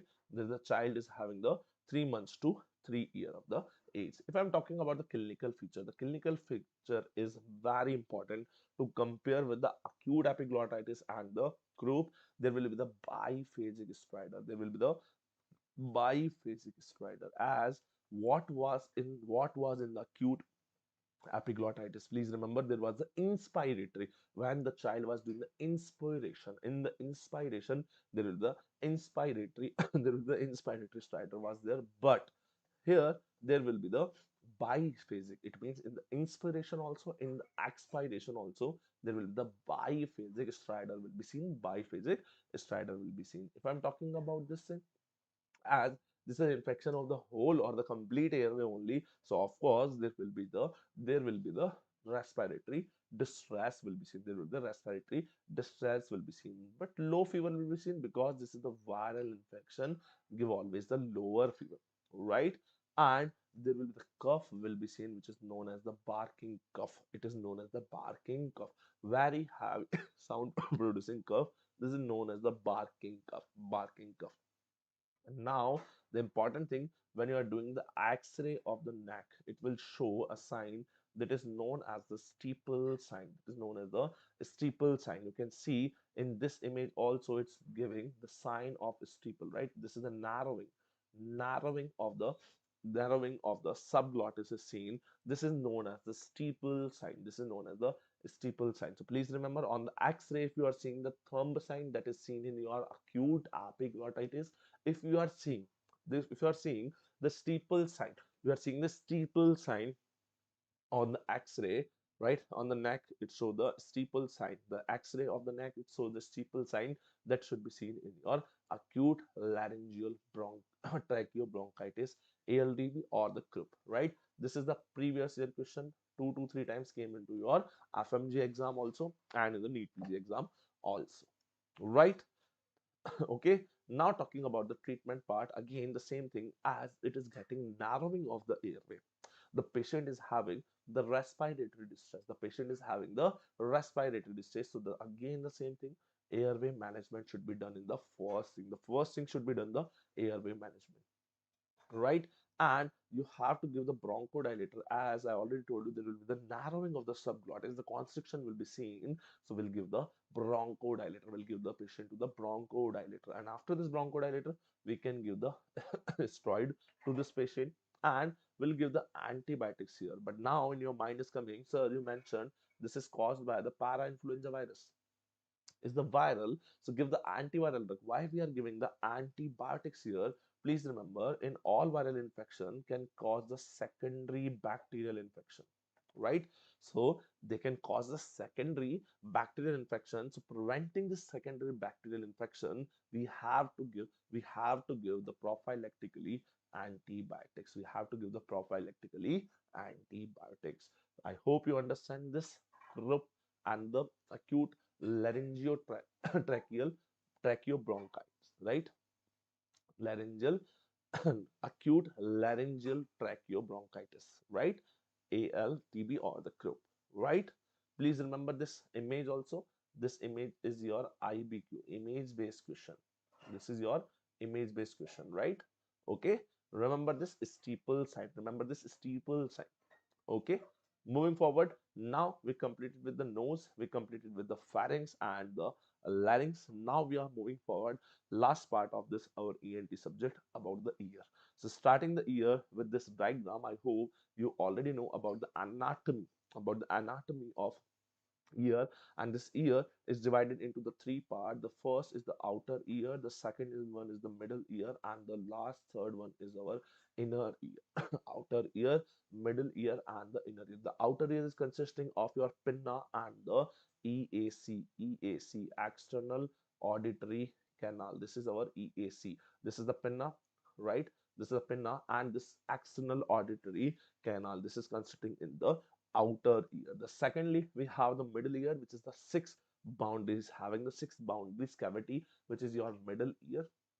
And then we have the inner ear, which is having our cochlea and the semicircular canals, right? So this is about the labyrinthine, which is the innermost ear and the inner ear, right?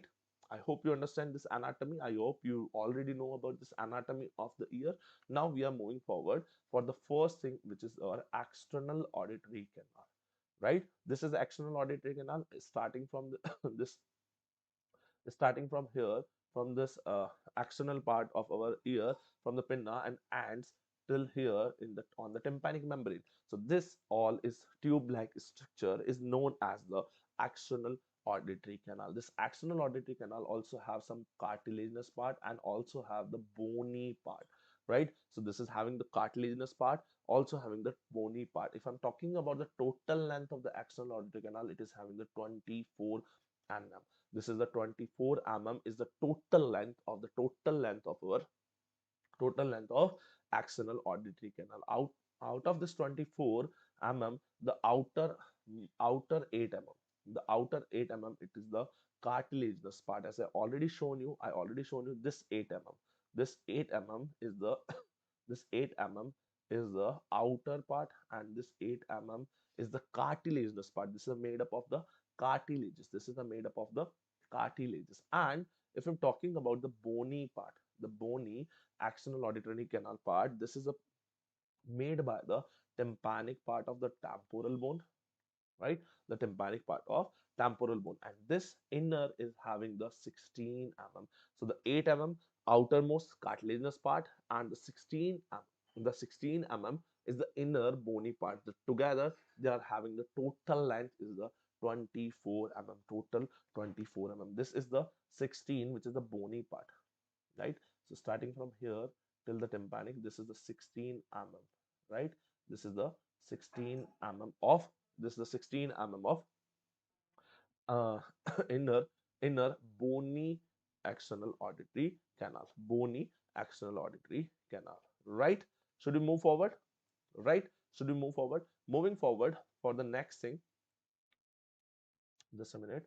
Moving forward for the next thing, that axonal auditory canal skin is having the outer part, the outermost part or the outer layer of our axonal auditory canal. What we have the hair follicles and the ceruminous gland.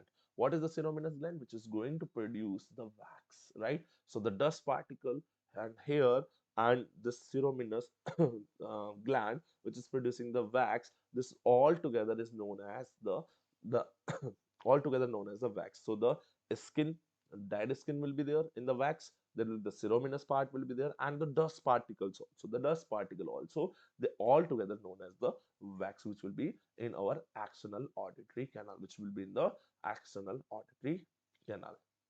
Moving forward for the next thing, now we have to talk about the tympanic membrane. We have to talk about the tympanic membrane, also known as the larynx, also known as the larynx. So we have to talk about the tympanic membrane and the larynx.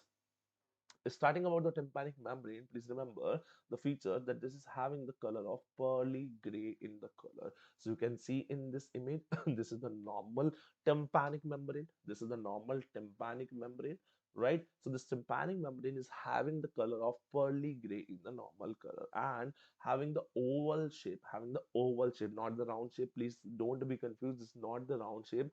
The tympanic membrane is the oval shape structure, having the 9 to 10 mm of the diameter, having the 9 to 10 mm of the diameter. Total area is 90 mm square, 90 mm square. So 9 to 10 mm of the diameter.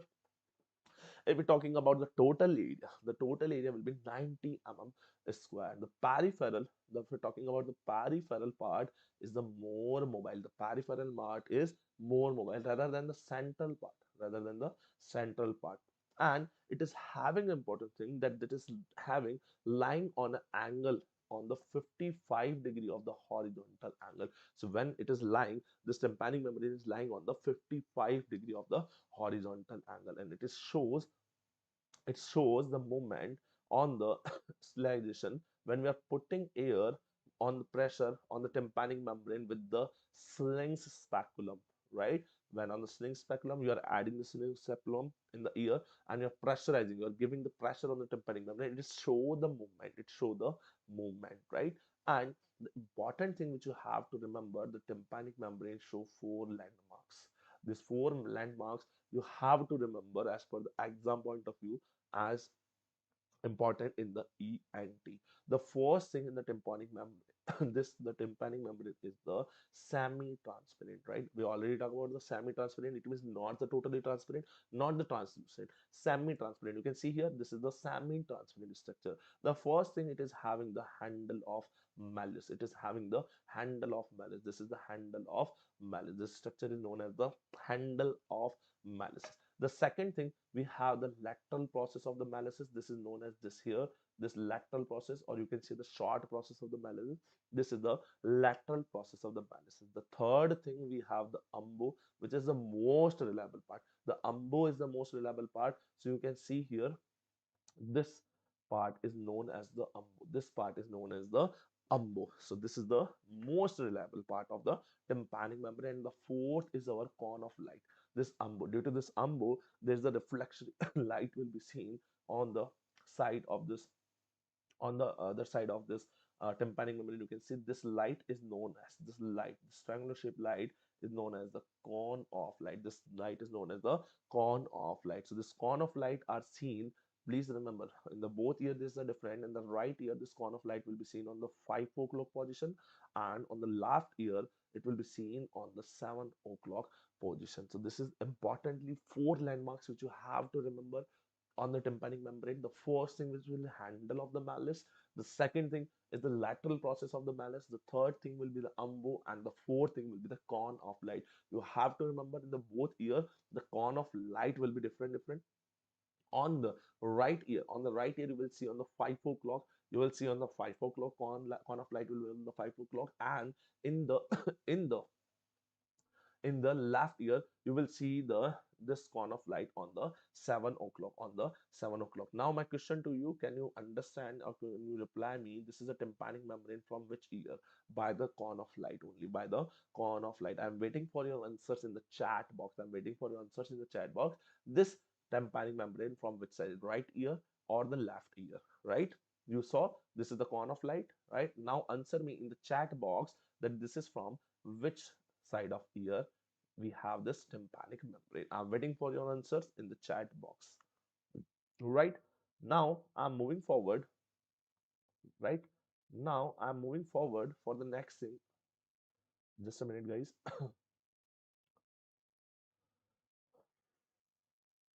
Now I'm moving forward for the next thing. We completed with this tympanic membrane. We completed with this tympanic membrane, and now we have to go for the next, for the eustachian tube. We have to talk about the eustachian tube, right? ET tube. Very good, very good.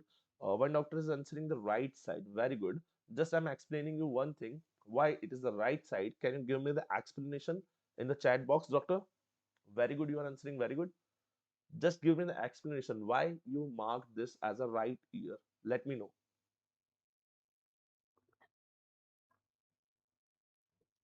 Let me know. Right? We talk about the station tube till now. Right? What is the station tube? The station tube is connecting your middle ear to the nasopharynx. This station tube is connecting your middle ear directly to the nasopharynx. You can see here, this is the diagram of the station tube. This is the diagram of the station tube, and this is the middle ear cavity. This is started from here, and it's and in the nasopharynx. It's at and this is ending at the nasopharynx. So this is the station tube, and please remember this open at the 1.25 centimeter behind the posterior end of inferior turbinate into the nasopharynx. So it is opening in the nasopharynx just 1 to 2.5 centimeter, 1.2.5 centimeter, right, behind this inferior turbinate of the nasopharynx. And this ET, this station tube, is the nearly horizontal at the birth time. When the birth time, when you're seeing this is a totally horizontal, but if I'm talking about the adult, this image you can see in the adult, this is the 45-degree with the horizontal. This will be the 45-degree of the horizontal. If I'm talking about the total length, right, don't be confused guys with the axonal auditory canal and the station tube. The axonal auditory canal 24 mm, outer 8 cartilaginous, inner 16 bony. Right, what is the here, what is the here? Please remember, here total is the 36 mm. The total length of station tube is the 36 mm. The outer is the bony part here. Right, what was about the EAC, axonal auditory canal का अगर मैं compare करता हूँ तो axonal auditory canal is having the outer cartilaginous है ना, but here what we are having, here we are having the outer is the bony part 12 mm, and the inner cartilaginous part which is the 24 mm, which is the 24 mm. So don't be confused, and don't be confused with the EAC, axonal auditory canal, or the station tube. Both are having the different values, right? What is the EAC? Axonal auditory canal have the total length 24 mm, 8 mm outer cartilaginous part, 16 inner, 16 inner bony part. What about the station tube? In the station tube, the total length of the station tube is 36 mm. 36 mm. The outer bony part is the 12 mm. Outer bony part is the 12 mm, and the inner cartilaginous part is having the 24 mm. The main function of the station tube is the middle ear ventilation. The middle ear ventilation will be done with this. If Now the question is here, if as it is maintaining the ventilation in the middle ear, if it is getting blocked, please remember, if the station tube is getting blocked, there will be the negative pressure will be the seen in the middle ear, the vacuum pressure will be seen in the middle ear, and it will lead to the retraction of the tympanic membrane. So it will, what it will do, it will try to retract, it will, the middle ear will push the tympanic membrane towards, right? The If you are checking from the outside with the otoscope, you will see there will the retracted tympanic membrane will be seen in the cases of station tube blockage. Very good, doctor. Very good. You very well answered that this is at the 5 o'clock. The cone of light is seen on the 5 o'clock. And just now only I told you that 5 o'clock, that 5 o'clock, already told you that 5 o'clock will be on the right ear, 7 o'clock on the left ear. Very good. Very good, right? Should we move forward? Very good. Should we move forward? Right? We completed with the station tube. Now, moving forward for the diseases part, starting with the first, which is the glue ear and the serous otitis media. This glue ear is also known as the serous otitis media. And also it is called the secretory otitis media. You can say the secretory otitis media. And this is a condition where thick, sterile, glue-like fluid in the middle ear. So what is happening here? This is a not kind of any kind of inflammation. This is what is happening here. Please remember the station tube, which is having the ventilation, the first work. The second work of the station tube is that whatever the collection in the middle ear, that should be secreted into the nasopharynx, that should be removed from the middle ear, and that should be secreted into the nasopharynx. Now what will be happen? Please remember, as the station tube will be getting blocked, there will be the negative pressure will be there. Negative pressure की तो हमने बात कर ली. Negative pressure होगा, retraction of the tympanic membrane होगा. But the thing is here, the secretion which will be secreted from the station tube, that will be, station tube is blocked, that will be not getting into the into the nasopharynx, and that will be getting accumulated. They will be getting accumulated into the ear only, and that's why there will be the thick, sterile, glue-like fluid will be accumulated, right? Not the pus, not the blood, nothing like that. Just sterile, right? If you are taking sample of this fluid and sending to the microbiological lab about the investigation of any kind of bacteria, virus will be there. No, there will be nothing will be there. That is the sterile fluid. If I'm talking about the causes, what will be the causes? There is the two causes importantly. The first cause is the adenoid hypertrophy. We talk about it, right? Adrenal hypertrophy के बारे में बात कर चुके हैं. And on the other hand, we have the nasopharyngeal carcinoma. For the nasopharyngeal carcinoma also we talked earlier, right? So I hope you remember this adenoid hypertrophy seen in the school going age children, right? And school going children, adenoid will be getting hypertrophic, right? And but the nasopharyngeal carcinoma is seen in the adult. I'm comparing this both of this. On the other hand, if I'm talking about the adenoid hypertrophy, there will be the bilateral blockage of the station tube. There will be the bilateral, because this adenoid will cover the both opening, the right and the left opening of the station tube will be covered here. And if I'm talking about the nasopharyngeal carcinoma, this will cause only and only unilateral station tube. It will be blocking only the unilateral station tube.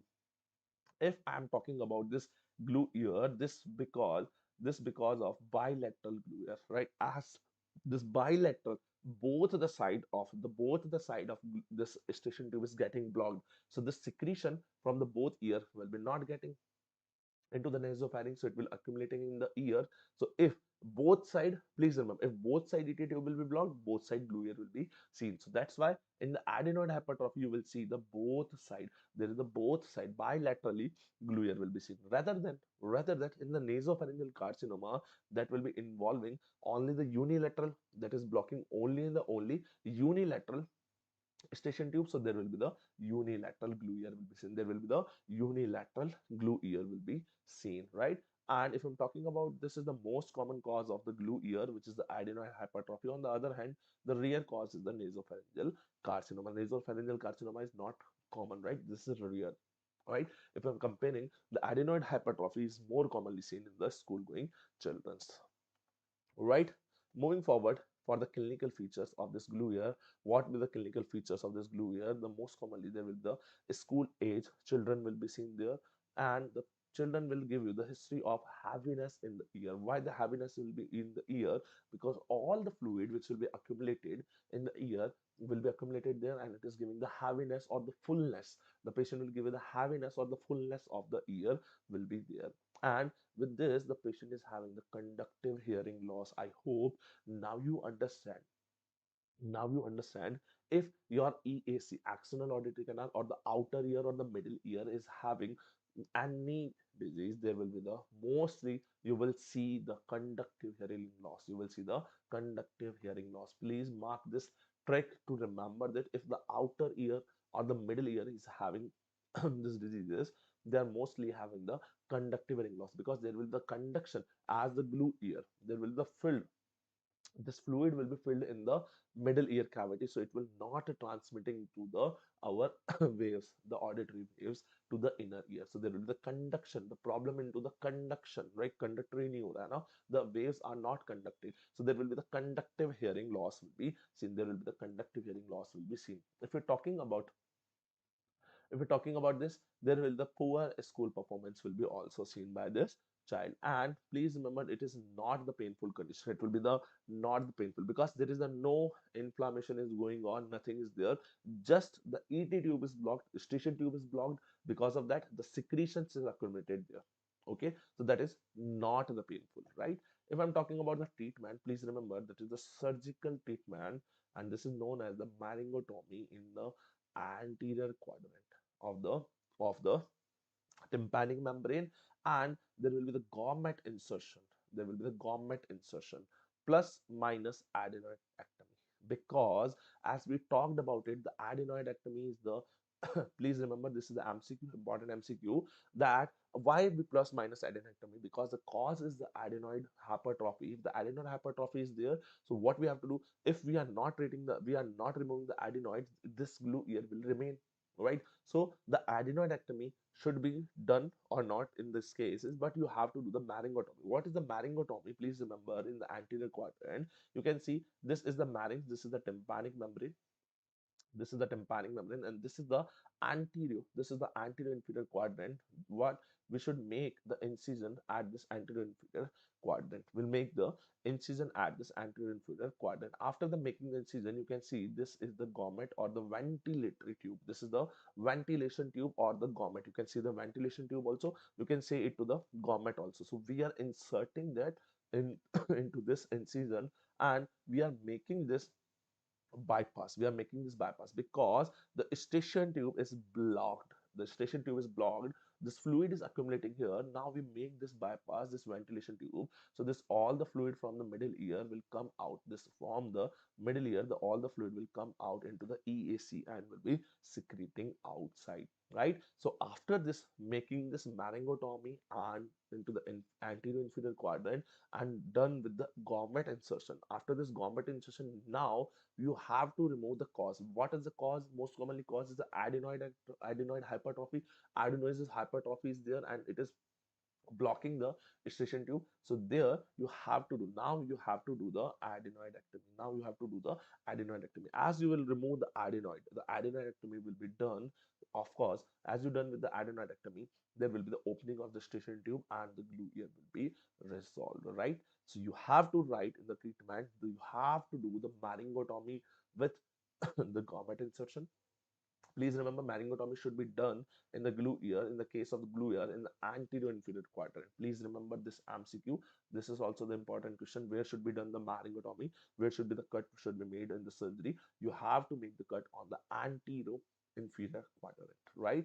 And the gaumet insertion, the ventilation tube should be inserted there to make this bypass. And there will be the plus minus. If the cause is the adenoidectomy, you have to do the adenoid hypertrophy is the cause, you have to do the adenoidectomy. Understand? Okay, should I move forward? Now we are moving forward for the middle ear. This is the middle ear calf. As I already told you, this is the six boundaries area. It is a box like structure. It is having the six six sorry for it. This is having the six boundaries, right? So all the boundaries you have to remember, like in the anterior part, you will see the oval window and the round window will be seen here. And you're having the prominentary of the cochlea.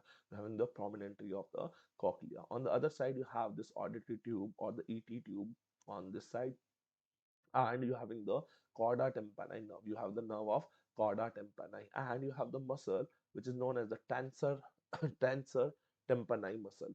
On the base, you have the internal jugular vein, which is making the base of the middle ear. On the other side, you have the internal carotid artery also, which is just nearby your chorda tympani.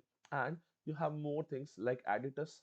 You already know the air cell, which is having the here posteriorly. We have what we have. We have the posteriorly. We have the mastoid hair cells. We have the mastoid hair cell. The tegmentum tympani is making the roof of our middle ear. The tegmentum tympani is making of the roof of this ear. And you can see here this from the superior side, the prominence of the facial nerve canal. This facial nerve will be passing through the here, and it will enter to the posterior part, right? And this further will be go to the further it will go to the seventh cranial nerve, further the seventh cranial nerve, right? So this is all about the middle ear anatomy. I hope you know about from the knowledge of the ENT. You already know this basic of the middle ear, right? You already know this basic of this middle ear.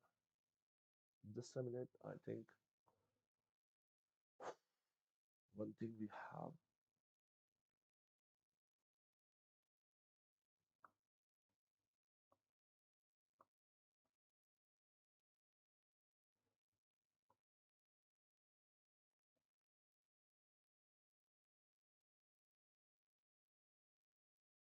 Just a minute, guys.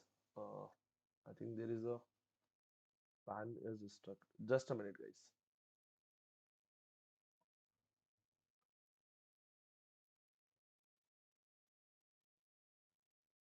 Just a minute. I'm restarting it. The I think pan is stuck here.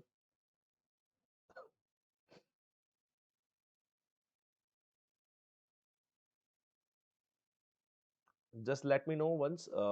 Who all are the watching live? Did you understand till here? Did you understand till here? If you understand till here, let me know in the chat box. Give thumbs up. Give thumbs up in the chat box, so I will understand that you guys are understanding the things which I'm telling you here, right? Let me know in the chat box. Give thumbs up, right? It's very good. If you're giving thumbs up, it will be helpful for me, and I will understand that you guys are understanding the things which I'm telling here. Now is it visible? Right? Now is it visible? Okay. So we're starting with the now with the diseases of the middle ear, and starting with the first one, which is your acute suppurative. We are starting with the acute suppurative otitis media, ASOF. We're starting with the acute suppurative otitis media. Very good, doctor. Very good. You given all the thumbs up. It means you guys are understanding well this all this stuff, right? And now we're talking about it. We are talking about this acute suppurative otitis media. This is the infection of the middle ear mucosa. This is the infection of the middle ear in mucosa. Just think about it. About the glue ear, there is a no organism. Please keep in your mind the glue ear is not having any organism, but now this is an acute suppurative otitis media. There is the most common organism, so organism will be getting involved here. This is the staph pneumoniae. Streptococcus pneumoniae will be the cause, most common organism cause. And this infection goes, and what has happened, this infection is starting in the ear, and infection goes to the nasopharynx, to the middle ear, right? How this bacteria will enter to the middle ear? It cannot pass the tympanic membrane. It cannot pass the tympanic membrane. So with the station tube, as you know, this is the station tube which is in the which is in the nasopharynx, is starting from the nasopharynx and it will reach to the middle ear. So this is the pathway to the organism can reach to the can reach to the middle ear, right, through the station tube. And if you're talking about the clinical feature, now you can understand the organism is there, the infection is going on in the middle ear. So of course, the earache will be the most prominent symptom. The most prominent symptom will be the earache. With the earache, there will be the examination. On the examination, the tympanic membrane will be shown, the red tympanic membrane with the dilated capillaries. So the tympanic membrane will be shown red like structure, totally red tympanic membrane will be seen in this condition. If you're talking about the normal color, what is the normal color? The purple grayish color, right? Purple or the pearly gray. The pearly gray, right? Pearly gray color is the normal color of the our tympanic membrane. But in this ASOM condition, the acute suppurative otitis media condition, there will be the red, there will be the red color tympanic membrane will be seen. If we're talking about seen, the important thing, there will be shown a sign which is known as the cartwheel sign. There will be shown as see there will be the sign will be seen that is known as the cartwheel sign. You know, in the ancient time there was the cartwheel, you know, बैलगाड़ी का जो पहिया होता था, that was made by the wood and it was having the straps on it, you know, cartwheel. So it's like looking like the cartwheel appearance will be given. If I'm talking about the treatment, please remember, in the treatment we have to do the maryngotomy here also. Please remember, in the glue ear you also did the maryngotomy, and here also you are doing the maryngotomy, but difference is there. Here you will do in the posterior inferior quadrant, right?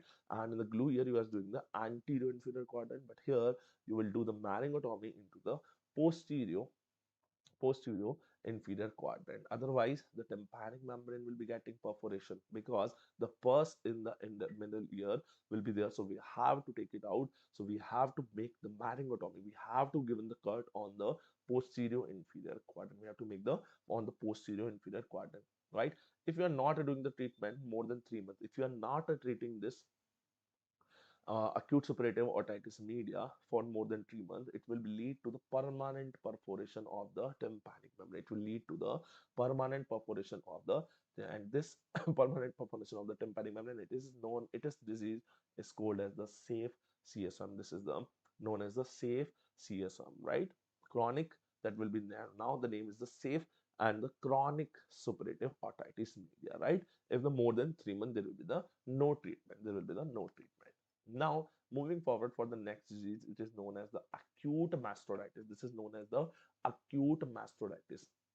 What is happening here in this? The infection will be at the mastoid air cell. It is the infection of the mastoid air cell, a mastoid air cell, and it is the complication of ASOM or the CSOM. As I already told you, the bacteria is reached now in the middle ear, and now this from the middle ear it can travel. It can travel to the it can travel to the mastoid air cells.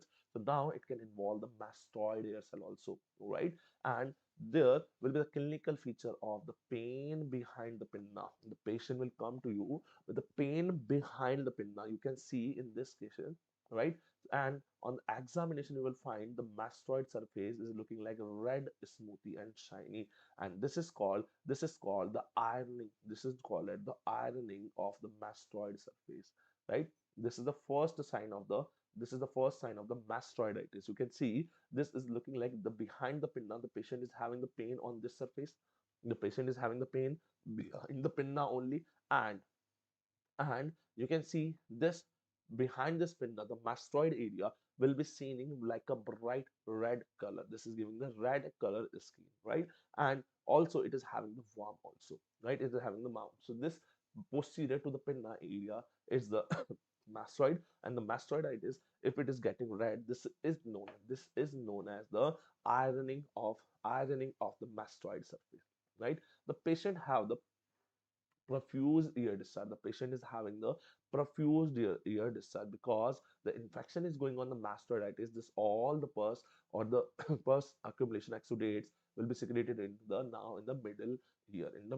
And after the cleaning, the important thing, when you are cleaning this pus, when you're trying to cleaning this pus, as you clean this pus, just after the cleaning, this again refilled, this pus will be getting again refilled, and it will known as the reservoir sign. It's looking like that some reserve, We are saying the reserve, something reserve is there. So when we are cleaning this pus, so the again this pus will be getting filled up. So this is known as the reservoir sign. So please remember the MCQ you have to remember from the acute mastoiditis. The first, ironing of the mastoid surface. The second question is important question is your reservoir sign. What is the reservoir sign? Talking about the third one, when the pus column keeps moving this, when the first column is keep moving like this is known as the lighthouse sign. This is known as the lighthouse sign. And what is the lighthouse sign on the purse? When the light this when pus moving, right, and the otoscope light shadow is not all is also moving, right? So this is known as the lighthouse sign. So you have to remember ironing mastoid, irony surface of the mastoid, right, ironing of the mastoid surface, reservoir sign, and the lighthouse sign. And the lighthouse sign, if I'm talking about the investigation, we can do the x-ray of the mastoid in the Schuller's view or the Tons view. We can do the Schuller's view or the Tons view of X-ray. Please remember, if the treatment part, in the treatment part, we have to do the cortical mastoidectomy. Cortical mastoidectomy, and this is known as the short operation. This is known as the short operation. So this is also important MCQ. So from the out of this mastoiditis, you have to remember the ironing of the mastoid surface, reservoir sign, lighthouse sign, and the treatment part. The treatment, you have to do the cortical mastoidectomy. You have to do the cortical mastoidectomy, also known as the Schwartz operation. Also known as the Schwartz operation. Understand? Right? Moving forward, now for the inner ear, we completed the outer ear diseases. Then we move for the middle ear diseases. We completed. Now I'm moving forward for the inner ear. This is the inner ear. You already know the structure: cochlea, utricles, and this is the semicircular canal, anterior canal, posterior canal, and the lateral canal. Lateral canal. Moving forward for the inner ear is also known as the labyrinth. This inner ear is also known as the labyrinthine, and it is having the two parts. It's this having the two part. The first, the membranous part, which is known as the membranous labyrinth, membranous part, membranous lengthening, and this is known as the acute inner ear or the real inner ear, which is the membranous one, right, which is known as the acute inner ear or the real inner ear. And the second one, we have the bony labyrinth, which is covering from the outer side, and this is the outer bony cover, right? This is just the cover. Okay, so we have the labyrinth, two part of the labyrinth: membranous labyrinth, which is the acute inner ear, although this is the real inner ear, and then we have the bony labyrinth, which is the bony cover part, right, which is having the bony outer cover part. And then we have the cochlea. We have the cochlea. In the cochlea, we have the organ of Conchae for hearing. The organ of Conchae, in the cochlea, we have the organ of Conchae for the hearing, right? And we have the utricles and saccule. We have the utricle and saccule as the macula for the linear balancing, and the semicircular canal for the cistern angle balance, and the highlighted part of the sensory organs, right? So this is all the work of the cochlea. Rather than, we have the important thing here, we have the fluid in our ear, right? So inner ear is having the fluids, right? What kind of the fluid is having? It is having the two fluid. First, the endolymph. It is having the endolymph, and it is having the perilymph. So we have to talk about now the inner ear. Now we have to talk about the inner ear fluids. We have the inner ear filled with the two fluids. The first is your endolymph, the second is your perilymph. So talking about the endolymph and perilymph comparison is starting with the endolymph. I'm starting with the endolymph. What is in the endolymph? This is the inner ear which is filled with the endolymph, right? Endolymph is the, which is inner ear in the, is the filled with the endolymph, and this produced by the stria vesicula. This is the produced by the stria vesicularis of the cochlea. Please remember, the endolymph is produced by the stria vesicula of the endolymph, and it's absorbed by the endolymphatic sac. So it is producing from the stria vesicularis of the cochlea, and it's also absorbed by the endolymphatic sac. And it, please remember, if the sac does not absorb properly, right? As I already told you that it is producing from the stria vesicularis, endolymph produce ho gaya, and then it absorbed by the endolymph sac. But if this endolymphatic sac is not absorbing the endolymph perfectly, that will be leading to a disease which called as the Meniere's disease, which is called as a Meniere's disease. And this Meniere disease, the gradually damage of the cochlea due to the high endolymph pressure. As this endolymphic will be accumulated there, it will making the pressure on the cochlea, and gradually it will trying to destroy the cochlea. Although we can say the meanness is the glaucoma of the year. I hope in the ophthalmology session I already teach you about the glaucoma. You know what is happening in the glaucoma? The aqueous humor. The aqueous humor is not getting secreted, right, or not getting uh, outflow, and it is accumulating into the eye only, and it is increasing the intraocular pressure. It is increasing the intraocular pressure. The same thing is happening in the, please correlate it with the same thing happening in the Meniere's. Now this endolymph is producing there, but it is not absorbing properly, so it will accumulating here. More and more endolymph will be getting accumulated here, and it will also creating a pressure. It will also creating a pressure, and when it is creating a pressure on the cochlea, this cochlea will be getting gradually getting damaged, right? And the important thing which you have to remember by the for the endolymph is high in potassium and low in the sodium. The potassium will be high seen in the endolymph, and the sodium will be low, will be seen here. Moving forward, for the perilymph, talking about the perilymph, the inner ear is surrounded by the perilymph. Please remember, inner ear is filled with the endolymph, but surrounded by the endolymph, and this is having the high sodium and the low potassium. So this by the salts also you can differentiate with the endolymph and perilymph. Endolymph having the high potassium, low sodium, rather than on the other hand the perilymph is having the high sodium and the low potassium, right? And you can say the perilymph is equal to CSF. The perilymph and the CSF is all are the equal, because the perilymph in the inner ear and the CSF in the subarachnoid space, right? Because perilymph in the ear and the cerebral represent this channel between the two things is called the aqueduct of cochlea. So please mark it, aqueduct, the aqueduct of cochlea. The aqueduct of the cochlea is known, aqueduct of the cochlea is the having the connection between it, and this is called the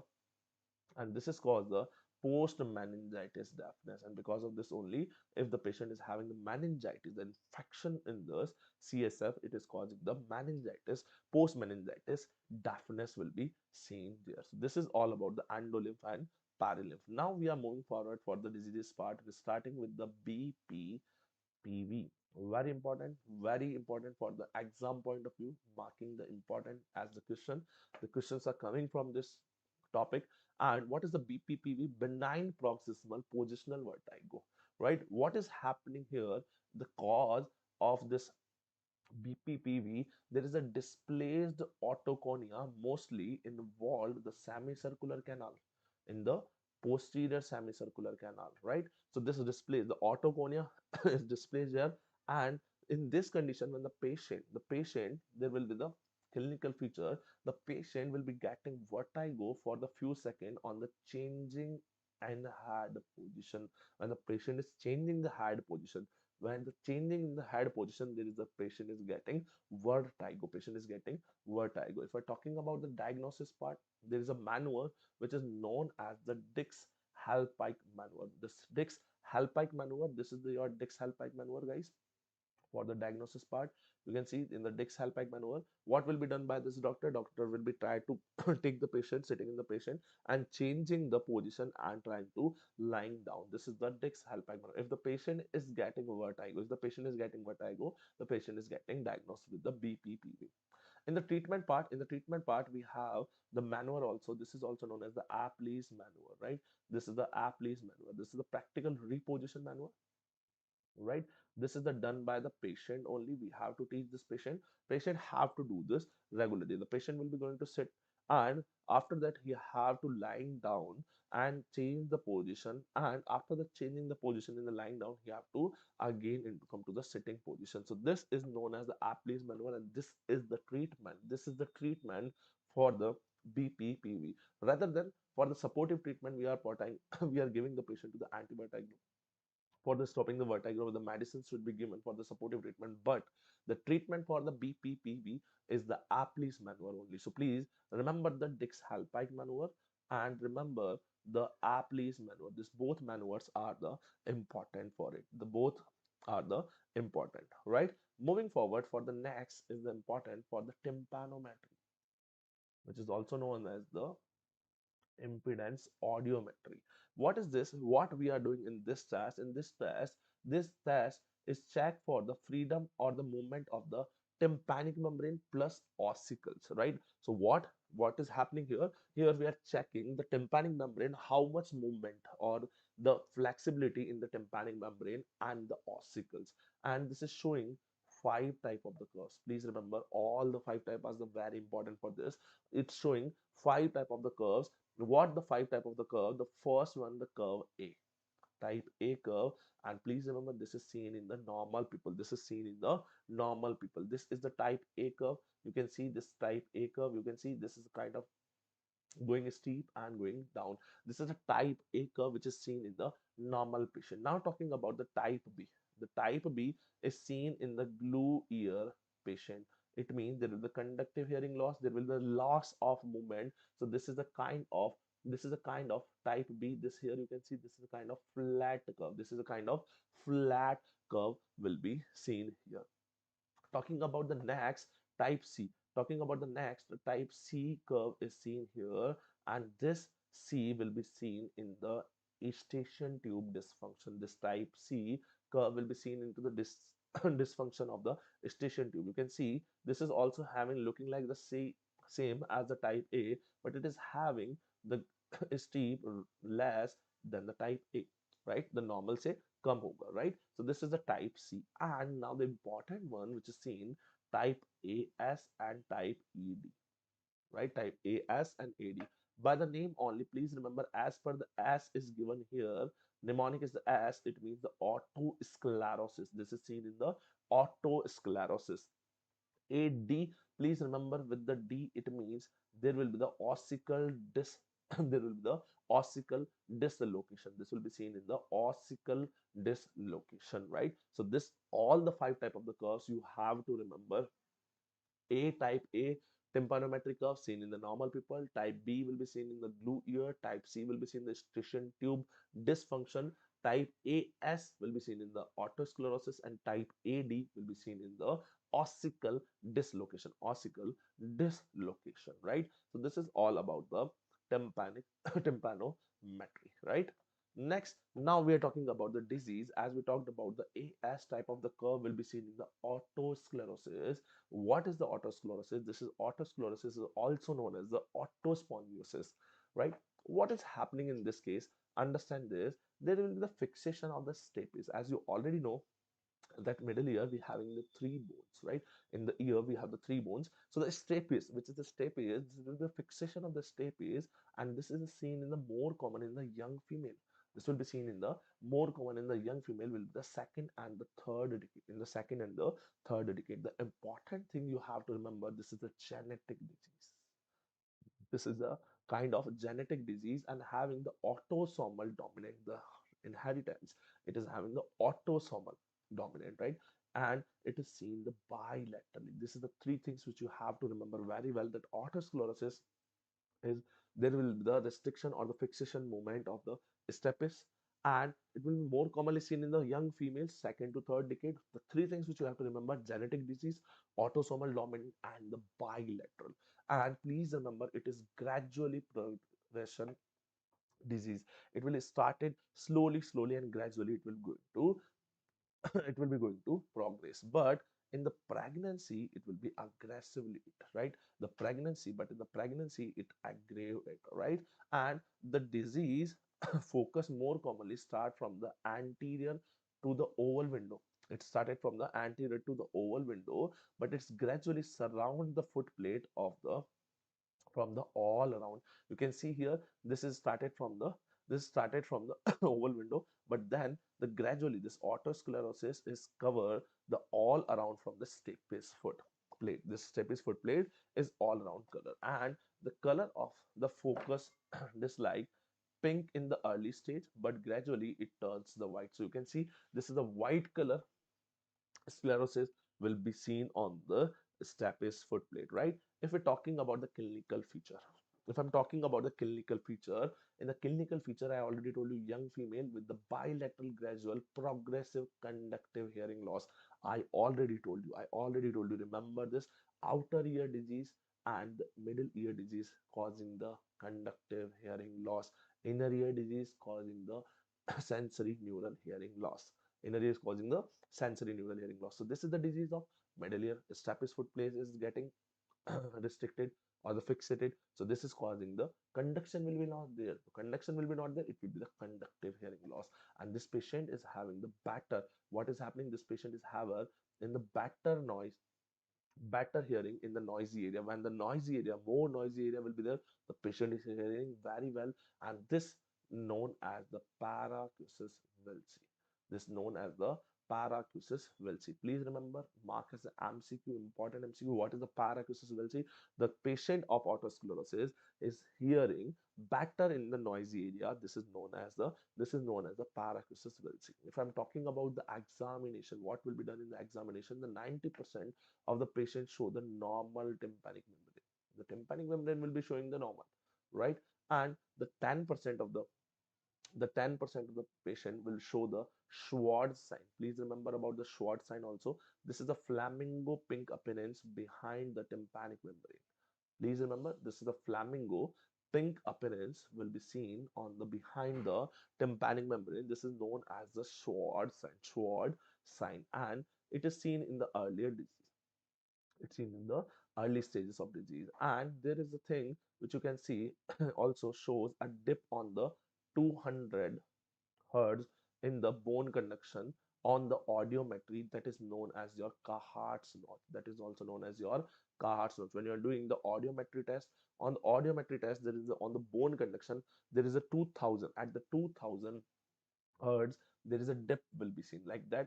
The bone conduction goes on, and on the 2000 there will be a dip will be seen, right? So this is known as the Cahart's notch. That we should known as the Cahart's notch, right? And this Cahart's notch is seen in the our otosclerosis. The Cahart notch will be seen in your otosclerosis. And talking about the tympanometry, already I told you tympanometry will show the AS type of the curve, right?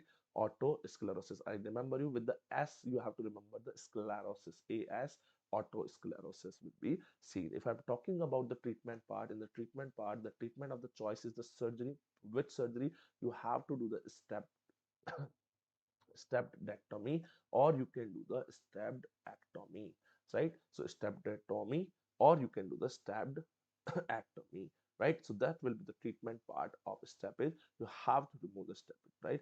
Stepped dotomy, otomy, or stabbed ectomy, right? Stabbed otomy, stabbed ectomy, right? You can do this, right? So this is the treatment of our otosclerosis. Now moving forward for the next disease, our next disease is the Meniere's disease. As in the endolymph, I already told you, if endolymph is not not getting absorbed by the endolymphatic sac, it will accumulate it. It will accumulate it in the inner ear only, right? So this is the endolymphatic hydrops. What is happening in the endolymphatic hydrops? I already told you, it's kind of the glaucoma of the ear. And glaucoma of the in the glaucoma, I already told you, aqueous humor producing, more pressure will be there, IOP will be increasing, optic neuropathy will be caused. And what is happening here? The high endolymphatic pressure will be seen in the inner ear due to the poor absorption from the endolymph by the endolymphatic sac. The endolymphatic sac is not secreting or not absorbing this endolymph, so it will remain into the middle ear only, and it will increasing the volume of the endolymph also, and then it will creating pressure on the cochlea. It will creating the pressure on the cochlea. Please remember, it is seen more in the male rather than the females, and it will seen the unilaterally. It will seen in the unilaterally, and most commonly it is seen in the third to fourth decade. It is seen in the mostly seen in the third to fourth decade.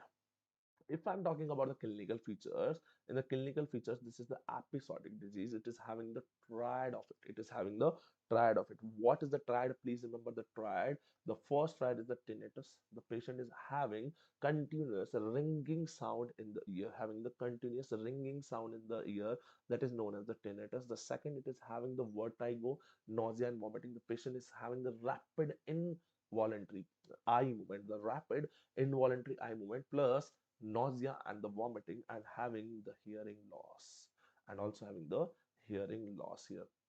Please remember which kind of the hearing loss. As the inner ear is getting involved here, there will be the cochlea will be getting damaged. Cochlea will be getting damaged, so sensory neural hearing loss. Please, okay, here which kind of the hearing loss will be seen? Sensory neural hearing loss will be seen here, right? And episodes finish within the 24 hour. Please remember, episode finish with the 24-hour. But in some patient, there will be the fall down during the episode without the turning unconscious, and that's called the Truckman crisis, Tumarkin crisis, right? In the some patient, they will fall down during the episode without turning unconscious. This is called as the Tumarkin's crisis. Remember this.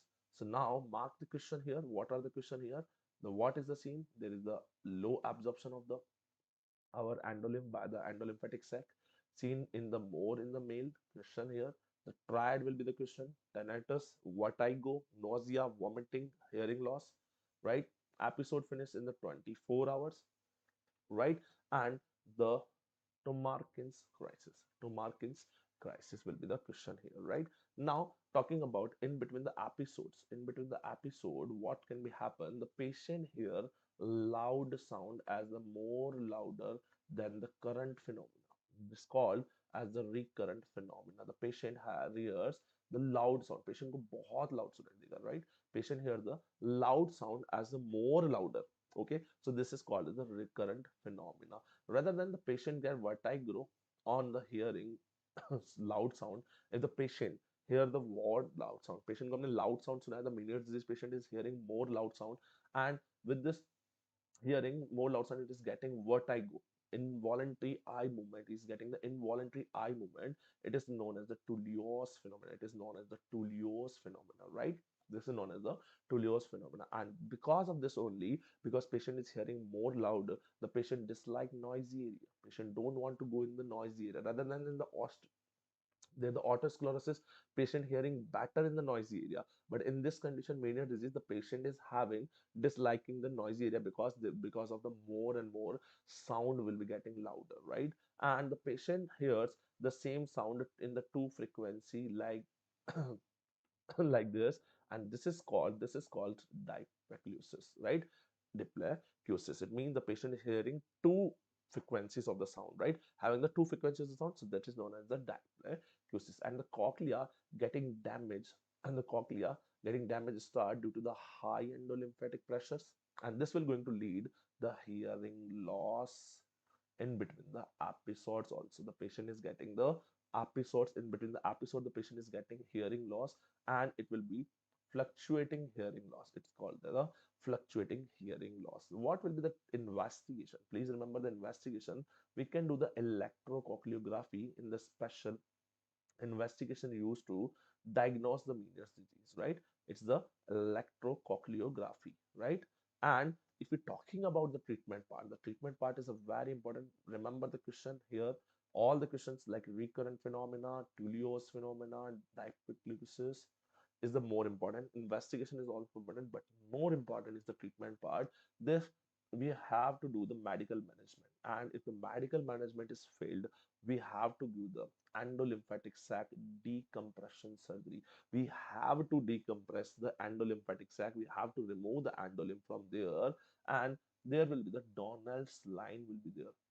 This is a surgical landmark for the endolymphatic sac. This is the Donald's line, which we have the surgical landmark from where we have to do the decompression surgery. The second thing the we can give the transtympanic injection of gentamicin. As you already know, the gentamicin is a your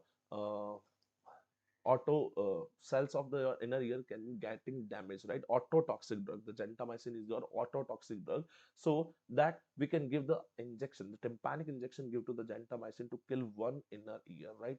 And it is called the chemical ablation of the inner ear. So we can do the medical management. After the medical management, if the medical management is not giving the relief to the patient, we can do the endolymphatic sac decompression, and if not, with the decompression also is not good, we can do the transtympanic injection of the gentamicin.